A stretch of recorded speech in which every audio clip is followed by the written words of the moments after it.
Police তদন্ত করে জানতে পারে কে বা কারা ব্যক্তিটাকে শ্বাসরুদ্ধ করে হত্যা করেছে। অপরাধীকে খুন করলাম। তোমার আপুর 18 বছর বয়স হয়ে গেছে, তাই ওকে এখানে থাকতে দেবে না। তবে বুড়োটা আমাকে খুব বিশ্বাস করে, আর সেটাকে আমাকে কাজে লাগাতে হবে। আমি আর স্কুলে যাব না জিয়া আপু। এখন কোনো কথা না বলে বইটা বার করে ওর কাছে পড়তে বসো। আমি আর বাঁচবো না, তুই এবার ওদের বাঁচা। আসসালামু আলাইকুম, কেমন আছেন সবাই? আশা করি সবাই ভালো আছেন এবং সুস্থ আছেন। আমাদের বাচ্চা ডায়েরি চ্যানেলে নতুন হয়ে থাকলে সাবস্ক্রাইব করে পাশে থাকা বেল আইকনে ক্লিক করে দেবেন। ধন্যবাদ। আর আপনার কেমন ধরনের গল্প শুনতে চান সেটা কমেন্ট বক্সে জানাতে ভুলবেন না কিন্তু।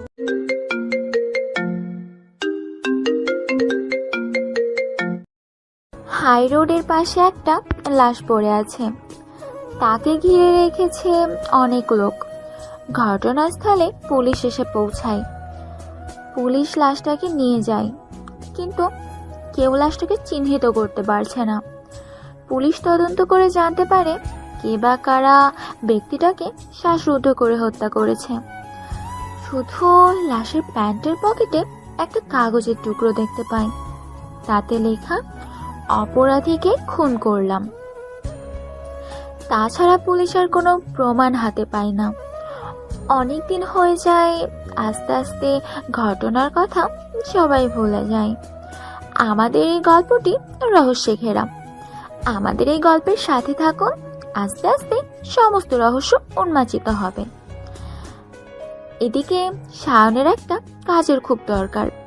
কাজের জন্য সে একটা মাদার ডায়েরি কোম্পানির মালিকের সাথে দেখা করে তাকে বলে, সায়ন স্যার, চাকরিটা আমার খুব দরকার, দয়া করে আমাকে নিরাশ করবেন না। দেখো বাবা, আমার একজন বিশ্বাসী লোকের প্রয়োজন। আমার কাছে যে লোকটি কাজ করেছিল আজ 1 সপ্তাহ হলো সে আসছে না। তুমি যদি তার জায়গায় কাজ করো আমার কোনো সমস্যা নেই। সে তো অনেক দিন থেকে কাজ করছে। আমি কালকে তাকে একবার ফোন করব। যদি সে আর না আসে তাহলে তুমি পরশু থেকে কাজে জয়েন করতে পারো। আমি আমার প্রত্যেকটা কর্মচারীকে একটা সুযোগ দিই। তার সমস্যা হয়েছিল, সে আমায় জানিয়েছিল, কিন্তু আমার কোম্পানির ক্ষতি হচ্ছে, আমাকে সেটা তো দেখতে হবে। আমি তো তার সমস্যার জন্য দীর্ঘদিন অপেক্ষা করতে পারবো না। তুমি কালকের দিনটা একটু অপেক্ষা করো। সে যদি না আসে আমি পরশু দিন তোমাকে ফোন করে ডেকে নেব। আর কাজের নিয়ম কানুন আমার লোকের কাছে সে তোমাকে বুঝিয়ে দেবে। ঠিক আছে স্যার, অনেক ধন্যবাদ। শায়ন আলী সরকার এই গল্পের নায়ক। বয়স 27 বছর। পড়াশোনায় মেধাবী স্টুডেন্ট। গ্র্যাজুয়েশন কমপ্লিট করে ব্যাংকে চাকরি করত, কিন্তু সেখানে মিথ্যা অপবাদ দিয়ে তাড়িয়ে দেওয়া হয়। সেই ঘটনার কথা তার পরিবারের লোকজন জেনে যায়। তারাও তাকে অবিশ্বাস করে বাড়ি থেকে তাড়িয়ে দেয়। এখন সে তার এক বন্ধুর সাথে ভাড়া বাড়িতে থাকে। তার বাড়ি মুর্শিদাবাদ জেলায় জঙ্গিপুরে। ওরা 2 ভাই। বড় ভাইয়া বিবাহিত, শায়ন বাড়ির ছোট ছেলে। ওদের পারিবারিক কাপড়ের ব্যবসা আছে। শায়নের বাবা ও ভাইয়া সেটা দেখাশোনা করে। তার পরের দিন কোম্পানির মালিক শায়নকে ফোন করে আর বলে, হ্যালো, আমি কি সায়ন আলী সরকারের সাথে কথা বলছি? হ্যাঁ স্যার, বলুন। তুমি কালকে থেকে আমার এখানে কাজে জয়েন করতে পারবে। কেন পারবো না স্যার, আমি তো কাজ করতে চাই, সেই কারণেই তো আপনার সাথে দেখা করলাম। ঠিক আছে, ভোর 4টার মধ্যে তোমাকে এখানে চলে আসতে হবে। মালিকের মুখ থেকে এরকম কথা শুনে শায়ন আমতা আমতা করে বলল, স্যার ভোর 4টা? তুমি তো জানো কাজটা কিসের, মাদার ডেয়ারি। ভোর 4টার মধ্যে আসতে হবে। তারপর প্যাকিং করে বিভিন্ন ফ্ল্যাটে বাড়িতে তোমাকে দুধ পৌঁছে দিতে হবে। মোটামুটি 10টার মধ্যে কাজ হয়ে যাবে। যত তাড়াতাড়ি দুধ তুমি ডেলিভারি দিতে পারবে তত তাড়াতাড়ি তোমার ছুটি হয়ে যাবে। আর এটা সকালের দিকে হয়। সকালে সবাই বাড়িতে থাকে, তখন চায়ের জন্য বেশিরভাগ লোকে দুধের প্রয়োজন হয়। তারপর যে যার কাজে বেরিয়ে চলে যায়। আমাদের কোম্পানির প্রতিটা ডেলিভারি বয় ভোর 4টের মধ্যে এসে হাজির হয়। আশা করছি তুমি বুঝতে পারছো আমার কথা। হ্যাঁ স্যার, বুঝতে পেরেছি, আমার কোনো সমস্যা নেই। আমি কাল থেকে জয়েন করছি আপনার কোম্পানিতে। আজ 1 মাস হলো শায়ন ডেলিভারি বয়ের কাজ করছে। এক মাদার রেলি কোম্পানিতে। প্রথম প্রথম অসুবিধা হচ্ছিল, এখন সব ঠিক হয়ে গেছে। এই কাজের সূত্রে বিভিন্ন মানুষের বাড়িতে যাওয়ার সুযোগ পাচ্ছে, এটা তার সুবিধা হচ্ছে। সেই মানুষটিকে খুঁজে বের করা যে ওকে বদনাম দিয়ে ব্যাংক থেকে বের করে দিয়েছে, তার জন্য সে তার পরিবারের ভালোবাসা থেকে বঞ্চিত হয়েছে, এমনকি মাফিয়া দলে যোগও দিয়েছে। এই কাজ করতে করতে একদিন সে মাফিয়া কিং হয়ে যায়। কিন্তু তার উদ্দেশ্য খারাপ ছিল না, সে কখনোই ভালো মানুষের ক্ষতি করত না, অসহায় মানুষের পাশে দাঁড়াতো। তো আর সেই সাথে যারা ওর ক্ষতি করেছে তাদের শাস্তি দেওয়া ছিল ওর কাজ। স্যার, আজকে খবর পেয়েছি, ওরা মনে হয় আসছে। সত্যি খবরটা পাক্কা? হ্যাঁ স্যার, পাক্কা খবর। ঠিক আছে, কাল রাতে যাব। সায়ন ও তার সঙ্গী রনি দাঁড়িয়ে অপেক্ষা করতে থাকে তাদের জন্য, কিন্তু কেউ আসে না। অনেকক্ষণ হয়ে যায়। সায়ন অধৈর্য হয়ে তার সঙ্গী রনিকে বলে, কিরে, তুই যে বললি খবরটা পাক্কা, কিন্তু এখনো তো কারো দেখা নেই। একদম পাক্কা খবর স্যার। তাহলে ওরা এখনো আসছে না কেন? বুঝতে পারছি না স্যার। শালার বাড়ির ঠিকানা জানিস? মিস্টার আজাদের বাড়ি ঠিকানা জানি না, কিন্তু ওর সঙ্গে যে আছে তার ঠিকানা জানি। একবার ওকে ফলো করে দেখে এসেছিলাম, ও একটা বস্তিতে থাকে। রনির কথায় সায়ন রেগে গেল আর বলল, যে চুলোই থাকুক, আমার জেনে লাভ নেই। কান ধরলেই মাথা আসবে। চল তুই আমার সাথে। কথাটা বলে সায়ন দলবল নিয়ে গেল ব্যক্তির খোঁজে যায়। ব্যক্তির নাম নরেশ চৌধুরী, সায়নের বিরোধী দলের সাথে কাজ করে। বস্তির বাড়িতে গিয়ে সায়ন দরজায় ঠোকা মারল।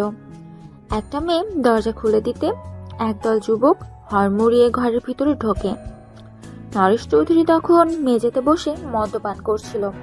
সায়ন গিয়ে তার জামার কলার ধরে তাকে এক ঘুষি মারে। সাথে সাথে কে যেন সায়নের পায়ের উপর আছাড় খেয়ে পড়ে আর বলে, আমার বাবাকে মারবেন না, আমার বাবার কিছু হয়ে গেলে আমাদের কি হবে? আমাদের কেউ নেই, কোথায় যাব আমরা? একটা মিষ্টি কণ্ঠ শুনে সায়নের হাত থেমে যায়। সে মারতে গিয়েও আর মারতে পারল না। অনুভব করে কেউ তার পায়ের ওপর পড়ে কাঁদতেছে আর কথাগুলো বলতেছে। সায়ন দাঁড়িয়ে পড়ে, তারপর মেয়েটাকে তার পা থেকে সোজা দাঁড় করায়। সায়নের স্পন্দন থেমে যায়। মেয়েটার দিকে এক পলক তাকিয়ে দেখে মেয়েটার মুখের মধ্যে এক মায়া লুকিয়ে আছে। সায়ন মুগ্ধ নয়নে মেয়েটার দিকে তাকিয়ে থাকে। তখন পাশ থেকে রনি বলে ওঠে, কি হলো স্যার, থেমে গেলেন কেন? ওকে মারুন, ওকে তো আপনি এতদিন খুঁজছিলেন, হাতের কাছে পেয়ে ছেড়ে দেবেন? সায়ন তখন মেয়েটাকে ধরে দাঁড়িয়েছিল। রনির কথায় সে স্বাভাবিক হয় আর বলে, না, ছেড়ে দেব না, একে তো আমি দেখে নিব। সায়নের কথায় মেয়েটা আরো জোরে জোরে কাঁদতে থাকে আর বলে, আমার বাবা কি করেছে? আপনি কেন ওকে মারছেন? তুমি জানো কি তোমার বাবা একজন ক্রিমিনাল, কত খারাপ কাজের সাথে যুক্ত? সায়নের কথা শুনে মেয়েটা কাঁদতে কাঁদতে বলল, আমার বাবা আগে ওরকম ছিল না, আমার বাবা খুব ভালো মানুষ ছিল, কিন্তু পরিস্থিতি বাবাকে বদলে দিয়েছে। আপনি বিশ্বাস করুন, আর একবার আমার বাবাকে সুযোগ দিন, আমি বাবাকে বুঝিয়ে বলবো। জানেন তো আমার মা নেই, আমরা 3 বোন। আমার একটা বড় ভাইয়া ছিল, সে ভালো কাজ করত, কিন্তু বাইক দুর্ঘটনায় ভাইয়া মারা যায়। ভাইয়ার মৃত্যুর শোকে মা সহ্য করতে না পেরে কিছুদিন পর মা মারা যায়। তারপর থেকে বাবা এরকম হয়ে গেছে। মেয়েটার কথা শুনে সায়ন একটু থামলো। তারপর পাশে তাকিয়ে দেখলো আরো দুটো হাত জোড়া করে সায়নের সামনে দাঁড়িয়ে আছে, তার কাছে হাত জোড়ে মিনিত করছে। সায়নের কেমন জানি মায়া হলো, তাই সে মেয়েটার দিকে তাকিয়ে জিজ্ঞাসা করলো, তোমাদের নাম কি? আমার নাম সামিরা, আর আমার মেঝো বোনের নাম পিঙ্কি, আর এ আমার ছোট বোন নয়না। সায়ন তখন মেয়েগুলোর উদ্দেশ্যে জিজ্ঞাসা করলো, তোমরা পড়াশোনা করো? তখন সামিরা উত্তর দিল, না, করি না। কিন্তু কেন? তোমার বয়স কত এখন? সামনের মাসে 18 বছর পূর্ণ হয়েছে, আর আমার মেঝো বোনের 14 বছর বয়স, আর ছোট বোনের 10 বছর। তুমি কি পর্যন্ত পড়েছো? ক্লাস 9 পর্যন্ত। তোমার যে আরো দুটো বোন আছে, ওরা স্কুলে যায় না? না। কিন্তু কেন? কোথায় পাবো টাকা যে পড়াশোনা করব? বাবা যা ইনকাম করে মদ খেয়ে শেষ করে দেয়। বাড়িতে বসে ঠোঙা তৈরি করি। আমাদের বাড়ি থেকে কিছুটা দূরে একজনদের বাড়িতে আমি কাজ করি। তাদের একটা বাচ্চা আছে, তাকে দেখাশোনা করি। এইভাবেই আমাদের চলে। সামিরা কথা শুনে সায়নের খুব কষ্ট হয়। সে কখনো এত কষ্ট করে মানুষ হয়নি। সে যথেষ্ট সচ্ছল পরিবারের ছেলে। তার পরিবারের ভুল বোঝার জন্য তাকে বাড়ি থেকে তাড়িয়ে দিয়েছে। কিন্তু তার যে ব্যবসা আছে তাতেও তার যথেষ্ট ইনকাম। ডেলিভারি বয়ের কাজটা সে করে ঠিকই, শুধু ছদ্মবেশ থেকে কিছুটা সুবিধা আদায়ের জন্য। তাই সামিরাকে বলল, তোমরা তো 3 বোনই স্কুলে ভর্তি হয়ে যাবে, আবার নতুন করে পড়াশোনা শুরু করবে। টাকা পয়সার জন্য চিন্তা করতে হবে না, আমি সব ব্যবস্থা করে দেব। কথাটা বলে সায়ন সামিরা বাবা অর্থাৎ নরেশ চৌধুরীকে বলে, আজকে তোর এই মেয়েগুলোর জন্য তুই বেঁচে গেলি, তা না হলে তোকে এক্ষুনি মেরে মাটিতে কবর দিতাম। কথাটা বলে সায়ন জনির উদ্দেশ্য করে বলে, চল এখন এখান থেকে। কিন্তু বস, চল বলছি। তারপর নরেশ চৌধুরীকে উদ্দেশ্য করে বলল, মিস্টার আজাদের কাছে কাজ করা তুই বন্ধ করে দিবি, আর মেয়েদের দিকে খেয়াল রাখবি। তোকে কাজ আমি দেব, তোর যাতে কষ্ট না হয় সব দিকে আমি লক্ষ্য রাখবো। তোর বাড়ি পর্যন্ত আমি করে দেব, যাতে মেয়েদের নিয়ে ভালো জায়গায় থাকতে পারিস। আর মেয়েদের স্কুলে ভর্তি করে দিবি। আমি কিন্তু আবার আসবো। এই কার্ডটা তোকে দিয়ে গেলাম, এই ঠিকানায় কালকে তুই আমার সাথে দেখা করবি, তোর কাজের ব্যবস্থা হয়ে যাবে। তারপরের দিন নরেশ চৌধুরী আসে না। 2 দিন পর সায়ন তার দল নিয়ে আবার নরেশ চৌধুরীদের বস্তিতে যায়। গিয়ে দেখে মেয়েগুলো কান্নাকাটি করছে। সায়ন মেয়েগুলোকে জিজ্ঞাসা করলো, তোমাদের বাবা কোথায়? সায়নের কোনো প্রশ্নের উত্তর দেয় না মেয়েগুলো। সায়ন পুনরায় তাদের জিজ্ঞাসা করলো, কিন্তু মেয়েগুলো কিছু বলে না। সায়ন রেগে যায় আর বলে, আমি তোমাদের কি বলছি তোমরা শুনতে পাচ্ছ না? সায়নের রাগী মুখের দিকে তাকিয়ে মেয়েগুলো আরো ভয় পেয়ে যায়। সায়ন বুঝতে পারে এইভাবে কথা বললে হবে না, মেয়েগুলো ভয় পাচ্ছে। তখন সে শান্তভাবে সামিরার উদ্দেশ্যে বলে, আচ্ছা সামিরা, তোমরা ভয় পাবে না? তুমি তো বড়, তুমি তো বলো তোমার বাবা কোথায় গেছে? আমার সাথে তোমার বাবার দেখা করার কথা ছিল, কিন্তু তোমার বাবা তো যায়নি। বাবাকে মিস্টার আজাদের লোকজন ধরে নিয়ে গেছে। সামিরা কথা শুনে সায়ন বলল, ঠিক আছে সামিরা, তোমরা ভয় পেও না। তুমি তোমার বোনদের দেখো, আমি তোমার বাবাকে খুঁজে নিয়ে আসছি। ঠিক আছে, তাড়াতাড়ি খুঁজে আনবেন আমার বাবাকে। বাইরে বেরিয়ে এসে রনি সায়নকে বলল, স্যার আপনি যে বললেন সামিরা বাবাকে খুঁজে আনবেন, কিন্তু কোথায় খুঁজবেন আপনি? কোনো কথা না বলে তুই চল এখন আমার সাথে। রনি চৌধুরী আর কিছু না বলে সায়নের সাথে গেল। কিছুক্ষণ পর সায়নের ফোনে একটা ফোন আসে। ফোনটা রিসিভ করে আর বলে, আসসালামু আলাইকুম, কে বলছেন? তারপর পান্থ থেকে সায়নের বিশ্বস্ত লোক বলে নরেশ চৌধুরীর লাশ পাওয়া গেছে। কথাটা শুনে সায়ন তাড়াতাড়ি রনিকে নিয়ে ঘটনাস্থলে পৌঁছায়। দেখে নরেশের মৃতদেহ পড়ে আছে, তাকে নৃশংসভাবে কেউ মেরেছে। সায়ন রনিকে বলে, এটা নিশ্চয়ই মিস্টার আজাদের কাজ। মেয়েগুলোকে এখন কিছু বলতে হবে না, কিছু লোককে পাঠা মেয়েগুলোকে নিরাপদে রেখে দেওয়ার জন্য। তা না হলে মিস্টার আজাদ মেয়েগুলোর ক্ষতি করতে পারে। ওর পক্ষে সবই সম্ভব, মেয়েগুলোকে দিয়ে ব্যবসা করতে পারে, কিন্তু আমি থাকতে মিস্টার আজাদ এদের কোনো ক্ষতি করতে পারবে না। সায়নের মুখ থেকে এই কথা শুনে রনি বলল, কিন্তু মেয়েগুলোকে নিরাপদ জায়গায় কোথায় রাখবেন? আমার বহরমপুরে যে ফ্ল্যাট আছে ওখানে রেখে দেব। ওখানকার সন্ধান মিস্টার আজাদ কোনোদিনই পাবে না। এরপর রনি ও সায়ন পুলিশকে খবর দেয় নরেশ চৌধুরীর লাশটা নিয়ে যাওয়ার জন্য। তারপর ওরা দুজনে সামিরাদের বাড়ি যায়। ওদের দুজনকে দেখে সামিরা বলে, আমার বাবার খবর পেয়েছেন আপনারা? হ্যাঁ পেয়েছি, তোমার বাবা ভালো আছে। এখন তোমাদের 3 বোনকে আমাদের সাথে যেতে হবে, তোমার বাবা দেখতে চাইছে। কোথায় আছে আমার বাবা? আমার কাছে। কোন জায়গা সেটা? এখন কিছু বলা যাবে না, তোমরা তাড়াতাড়ি চলো, যেতে যেতে সব বলবো। কিন্তু বাবা তো বলেছিল এখানে আসবে। সামিরার কথাতে সায়ন রেগে যায় আর বলে, তুমি বড্ড বেশি কথা বলো সামিরা। আমি কি বলছি তুমি শুনতে পাচ্ছ না? বাবাকে দেখতে ইচ্ছে করছে না?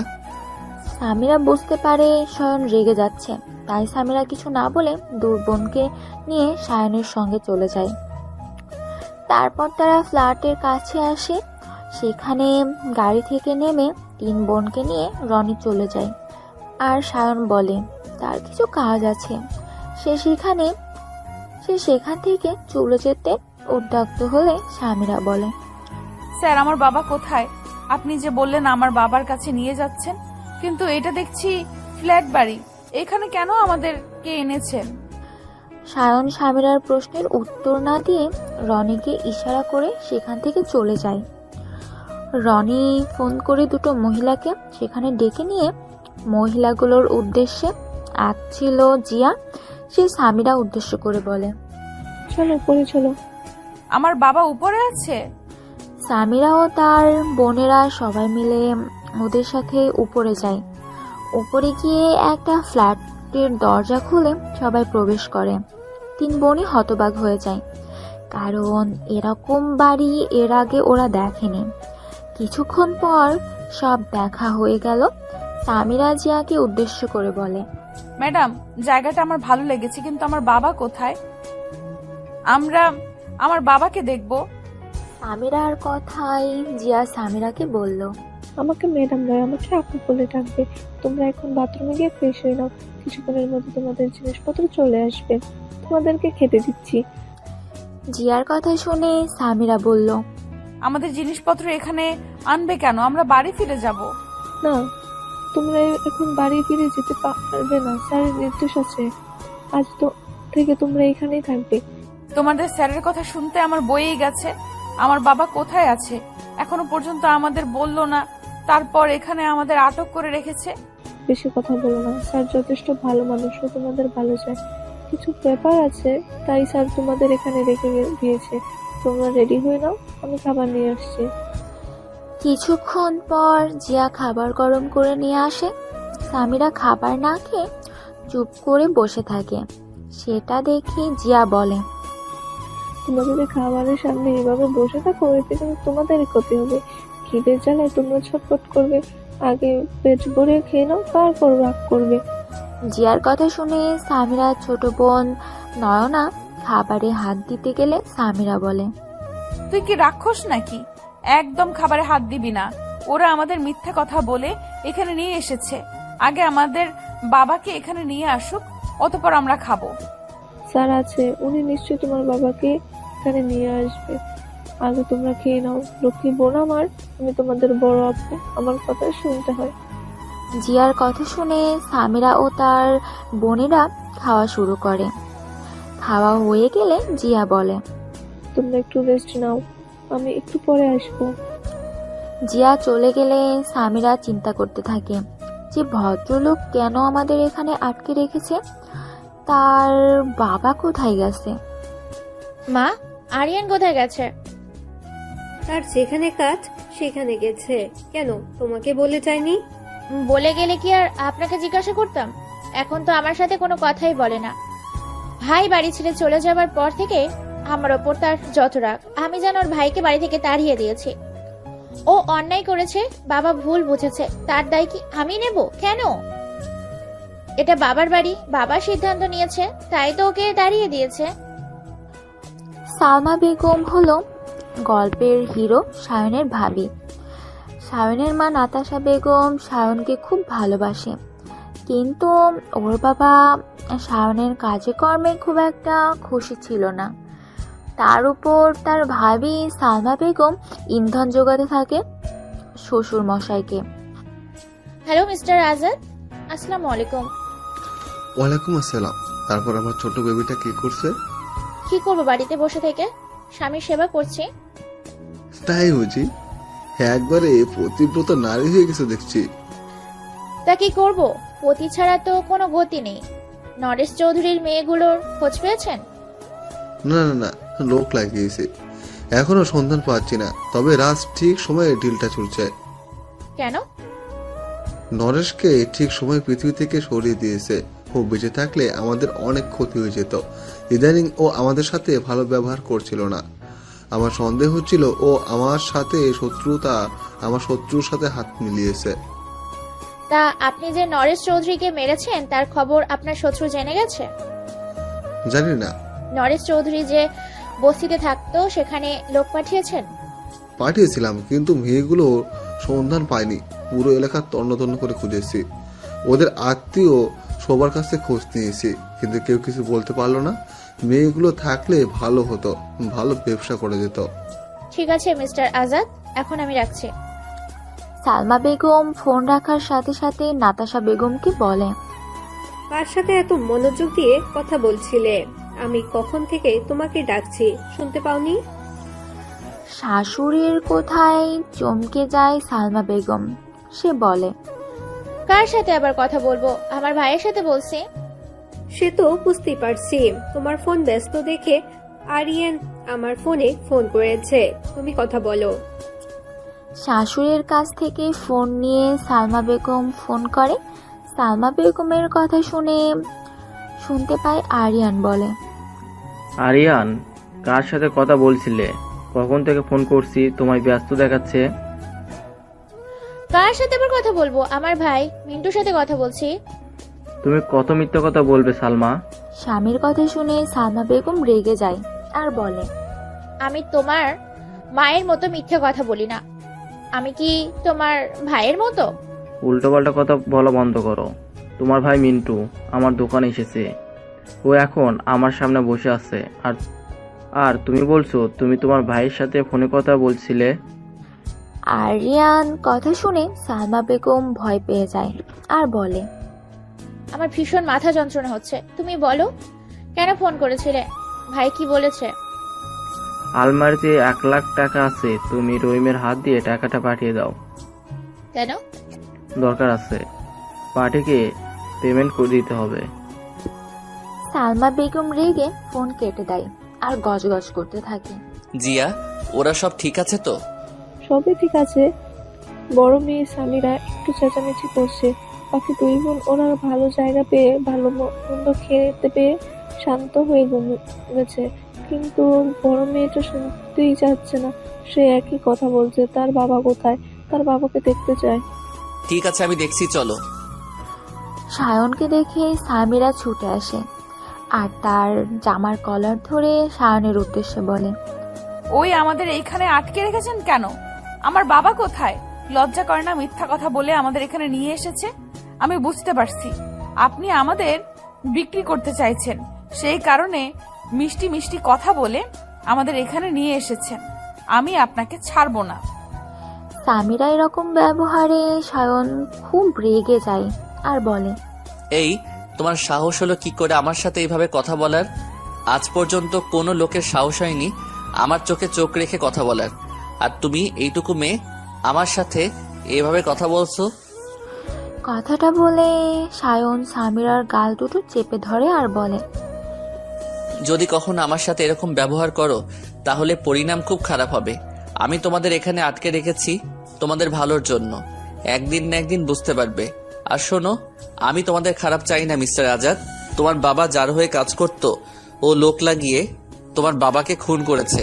তোমার বাবা হয়তো ওদের অনেক কিছু গোপন খবর জেনে গিয়েছিল, সেই কারণে তোমার বাবাকে ওরা সরিয়ে দিল। আর কিছু শুনতে চাও? ও তোমাদেরকে হন্টে হয়ে খুঁজছে। তোমাদের 3 বোনকে বিক্রি করে দেবে। বিদেশি ক্লায়েন্টদের হাতে সব ব্যবস্থা করে ফেলেছে মিস্টার আজাদ। আমি বুঝতে পেরে তোমাদের এখানে নিয়ে চলে এসেছি। তাই তুমি এমন কিছু কাজ করো না যে শেষ পর্যন্ত মিস্টার আজাদের হাতে তোমাদের তুলে দিতে হয়। আমি একজন টিচার দেখেছি, সে তোমাদের বাড়িতে পড়াতে আসবে। আপাতত এখান থেকে পড়াশোনা করো, পরবর্তী পদক্ষেপ আমি পরে ভাববো।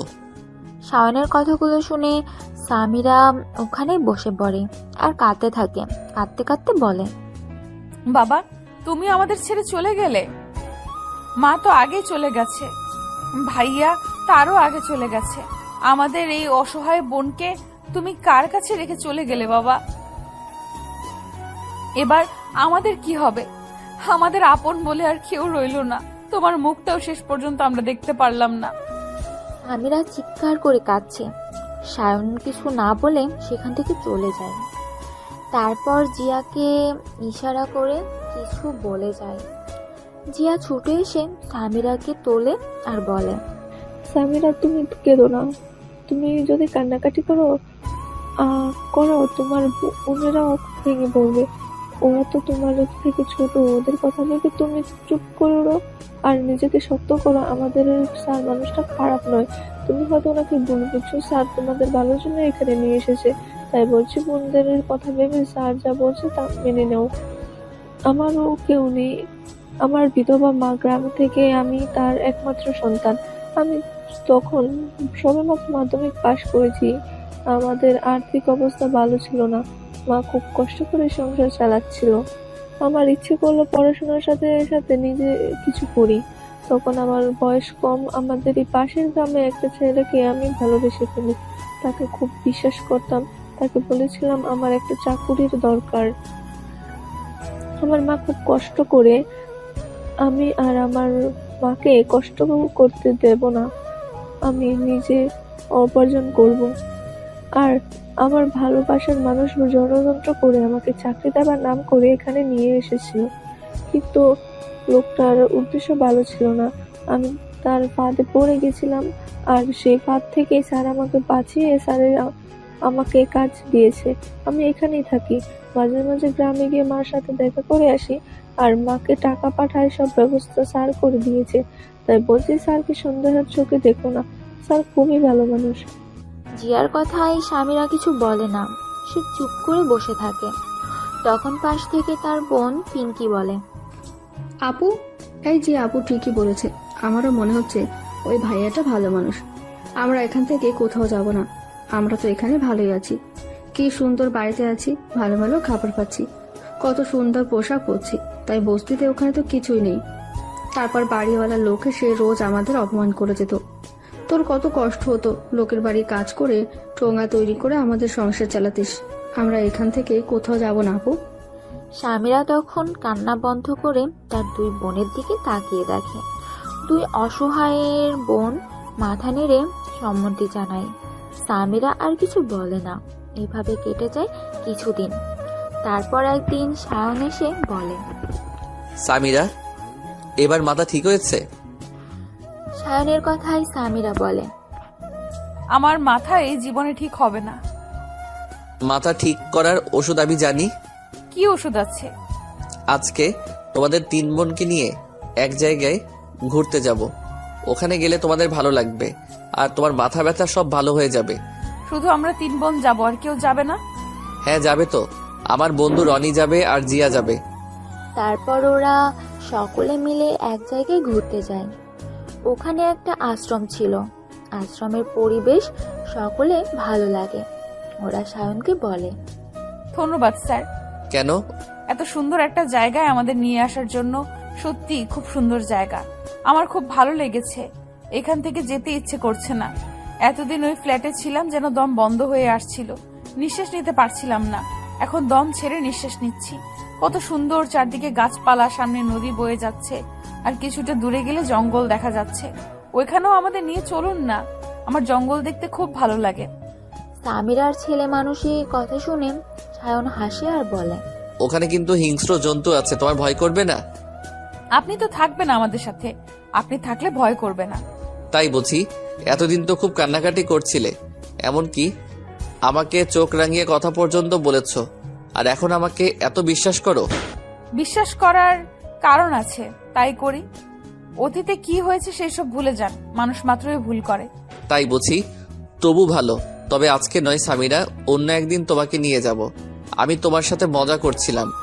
জঙ্গলটা খুব সুন্দর, ওখানে কোনো হিংস্র জন্তু থাকে না। আমি ওখানে ঘুরতে চাই, কিন্তু আজকে একটা অন্য কারণে এসেছি, সেটা আমি তোমাকে বলতে চাই। সায়নের কথা শুনে সামিরা কৌতূহল দমন করতে না পেরে বলল, কি কারণে স্যার? তোমার 2 বোন পিঙ্কি ও নয়নাকে এই আশ্রমে রেখে দিতে চাই। ওরা এখান থেকে পড়াশোনা করবে। এই আশ্রম কর্তৃপক্ষ তোমার 2 বোনের দায়িত্ব নেবে। এই আশ্রমে আমি প্রতি বছর অনেক টাকা করে ডোনেশন দেই, যাতে অনাথ বাচ্চারা এখানে থেকে পড়াশোনা করতে পারে। স্যার, আমার কোনো অসুবিধা নেই। এখানকার পরিবেশ খুব ভালো লেগেছে, আমরা এখানে থাকবো। কিন্তু সামিরা, তুমি তো এখানে থাকতে পারবে না, তোমার 2 বোন থাকবে। কেন থাকতে পারবো না? আসলে এই আশ্রমের একটা নিয়ম আছে, 18 বছর বয়স হয়ে গেলে কাউকে আশ্রমে রাখা হয়ে যায় না,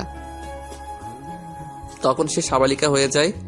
তাই তোমার তো 18 বছর বয়স হয়ে গেছে, তুমি আর এখানে থাকতে পারবে না। কিন্তু আমি তো আমার বোনদেরকে ছেড়ে থাকতে পারবো না। অসুবিধে নেই, মাঝে মাঝে দেখতে আসবে আর ফোনে কথা বলবে। তবুও আমার তো কেউ নেই, এই 2 বোনই আমার ভরসা। আমরা যেখানেই থাকবো 3 বোন একসাথেই থাকবো। সামিরা, তুমি ভুল করছো। এখানে থাকলে বোনেরা ভালো করে পড়াশোনা করবে, ভালো খাওয়া দাওয়া পাবে। আমি কি তাহলে আপনারা ওই ফ্ল্যাটে থাকবেন? হ্যাঁ, অসুবিধা কি আছে? জিয়া তোমার সাথে থাকবে, তোমাকে স্কুলে ভর্তি করে দেব, তুমি মাধ্যমিকে পরীক্ষা দেবে। আমি স্কুলে কথা বলে ফেলেছি, বাড়িতে টিচার আসবে পড়াতে। অনেক দিন হয়ে গেছে, আমার আর পড়াশোনা করতে ভালো লাগে না। নিজের স্বাবলম্বী হতে ইচ্ছা করে না? তোমার বাবা মা নেই, তোমার বাবা নেই, মা নেই, কত কষ্ট করে মানুষ হয়েছ। পড়াশোনা করে জীবনে কিছু করতে ইচ্ছা করে না? করে তো, জানেন আমার খুব ইচ্ছে আমি স্কুলে দিদিমণি হব, ছোট ছোট বাচ্চাদের পড়াবো। এত কিছু তোমার ইচ্ছা আছে, তার জন্য তো পড়াশোনা করতে হবে। আমি সব ব্যবস্থা করব, তোমাকে চিন্তা করতে হবে না। শুধু আমি যা বলবো তুই শুনবে। সায়ন ও সামিরা তারপর পিঙ্কি ও নয়নার সাথে দেখা করতে যায়। পিঙ্কিকে দেখে সায়ন বলে, আচ্ছা পিঙ্কি, তুমি আর নয়না যদি আশ্রমে থাকো, তোমার আপুকে ছাড়া তোমাদের কি কোনো অসুবিধা হবে? সায়নের কথা শুনে পিঙ্কি কিছুক্ষণ ভাবলো, তারপর বলল, এই আশ্রমের পরিবেশ আমাদের ভালো লেগেছে, আমার তো কোনো অসুবিধা হবে না। কিন্তু আপু কেন থাকবে না আমাদের সাথে? এই আশ্রমে একটা নিয়ম আছে। কি নিয়ম আছে? 18 বছর বয়স হয়ে গেলে এই আশ্রম তাদেরকে থাকতে দেয় না। তোমার আপুর 18 বছর বয়স হয়ে গেছে, তাই ওকে এখানে থাকতে দেবে না। তুমি আর নয়না, তোমরা 2 বোন এখানে থাকবে। তোমার আপু তোমাদেরকে রোজ ফোন করবে আর মাসে 2 বার দেখতে আসবে। তোমরা এখানে ভালো থাকবে, আমিও আসবো তোমাদের কাছে। কিন্তু আপু কোথায় থাকবে?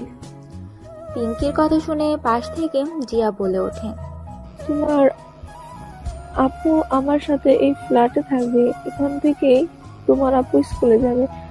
আপু তুই কিন্তু আমাদেরকে ফোন করবি, দেখা করতে আসবি, ভাইয়া তো আছেই, অত চিন্তা করার কিছু নেই। আসার সময় 3 বোনের একটু মন খারাপ হয়ে গেল, কিন্তু সবকিছু ভাবনা চিন্তা করে সামিরা নিজেকে শক্ত করলো।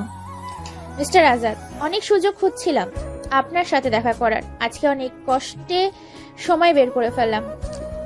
কেন বেবি ডার্লিং, তুমি তো আমাকে দেখে নিতে পারতে, তোমাকে আবার কষ্ট করে এখানে আসতে হলো। আরে দেখা করলে অসুবিধা হতো, সেই কারণে তোমার ফ্ল্যাটে চলে এলাম। বুড়িটা এখন আমাকে সন্দেহ করছে, সেই জন্য তো আমি ভয়ে ভয়ে আছি। বুড়িটাকে কিছু খাইয়ে মেরে দাও। মিস্টার আজাদের কথা শুনে সালমা বেগম হাসতে হাসতে বলল, শুধু বুড়ি নয়, বুড়ির বড় ছেলে সেও মহা শয়তান হয়ে গেছে, এখন সে তো আমাকে সন্দেহ করেছে। তবে বুড়োটা আমাকে খুব বিশ্বাস করে, আর সেটাকে আমাকে কাজে লাগাতে হবে। মিস্টার আজাদ ও সালমা বেগম রুমে যখন অন্তরঙ্গ অবস্থায় কথা বলছে, ঠিক সেই সময় কলিং বেল বেজে ওঠে। বাড়ির কাজের মেয়ে অনু দরজা খুলে দেয়। সামনে দাঁড়িয়ে থাকা ব্যক্তিকে উদ্দেশ্য করে জিজ্ঞাসা করে, কি চায়? এখান থেকে মাদার ডেয়ারি দুধের অর্ডার দেওয়া হয়েছিল, 2 প্যাকেটে দুধ। ঠিক আছে, আমাকে দিন, টাকা দিয়ে দিয়েছে। জানি না স্যারের সাথে কি কথা হয়েছে, আমাকে এই ঠিকানা বলেছে, তাই আমি চলে এসেছি। ওরা যখন কথা বলছিল ঠিক তখনই মিস্টার আজাদ আর সালমা বেগম রুম থেকে বেরিয়ে আসে। সায়ন বুঝতে পেরে মাথার টুপিটা ভালো করে পরে নেয়। মিস্টার আজাদ অনুকে জিজ্ঞাসা করে, কি রে অনু, কি এসেছে? আপনি কি দুধ অর্ডার দিয়েছিলেন? দুধের অর্ডার? কই না তো। কিন্তু উনি তো বলছেন ফোন করে অর্ডার দিয়েছে আর ওনার স্যার এখানেই পাঠিয়েছেন। কি জানি, মনে করতে পারছি না। তবে যাই হোক, টাকাটা দিয়ে দে। এখন তো 2 দিন এখানে আসি, কাজে লেগে যাবে। আর তোমার ম্যাডাম খুব ঘন ঘন চা খায়, আবার উনি দুধ ছাড়া চা খেতে পারেন না। স্যার, আপনি কি কোথাও যাচ্ছেন? হ্যাঁ হ্যাঁ, তোমাদের ম্যাডামকে নিয়ে একটু ঘুরতে যাব। রাতে কিছু রান্না করতে হবে না, আমরা ডিনার করে আসবো। ওরা যখন বেরোচ্ছিল সায়ন মাথাটা হেড করে নেয়, ফলে সায়নকে সালমা বেগম চিনতে পারে না। মিস্টার আজাদ ও সালমা বেগম সেখান থেকে চলে যায়। তারপর অনু এসে জিজ্ঞাসা করে, এই নিন আপনার টাকা। ধন্যবাদ ম্যাডাম। আচ্ছা ম্যাডাম, আপনি যদি অনুমতি দেন, আমি কি আপনাকে কিছু জিজ্ঞাসা করতে পারি? কিছু প্রশ্ন ছিল আপনাকে। অবশ্যই জিজ্ঞাসা করতে পারেন, এতে আবার অনুমতি নেওয়ার কি আছে? অনুর কাছ থেকে আশ্বস্ত হয়ে সায়ন অনুকে জিজ্ঞাসা করলো, আচ্ছা আপু, ওই স্যার আর ম্যাডাম কি এখানে থাকে না? না ভাইয়া, ওনারা মাঝে মাঝে আসে, এই ফ্ল্যাটে আমি কাজ করি। ওনারা যখন আসে আমাকে ফোন করে জানিয়ে দেয়, আমি সবকিছু গুছিয়ে রাখি। আচ্ছা আপু, ওনাদের বাচ্চারা আসেনি? সায়নের কথা শুনে অনু হাসতে হাসতে বলল, কি আর বলবো ভাই, ওনারা তো স্বামী স্ত্রী নয়। স্যারের স্ত্রী দেশের বাড়িতে থাকে, স্যারের ছেলে বিদেশে পড়াশোনা করে, আর স্যার ওই মহিলার সাথে টাইম পাস করে। অনুর কথা শুনে সায়ন বলে, সরি আপু, কিছু মনে করবেন না। এ ধরনের কথা জিজ্ঞাসা করা ঠিক উচিত হয়নি। আমি তো ভেবেছিলাম ওনারা স্বামী স্ত্রী, সেই কারণে জিজ্ঞাসা করেছিলাম যে ওনাদের বাচ্চা আসেনি। আরে ভাই, কিছু মনে করিনি, আমিও তো খুব বিরক্ত এদের উপর। এই মহিলা মোটেই ভালো মানুষ নয়, ভীষণ সুবিধাবাদী মেয়ে মানুষ।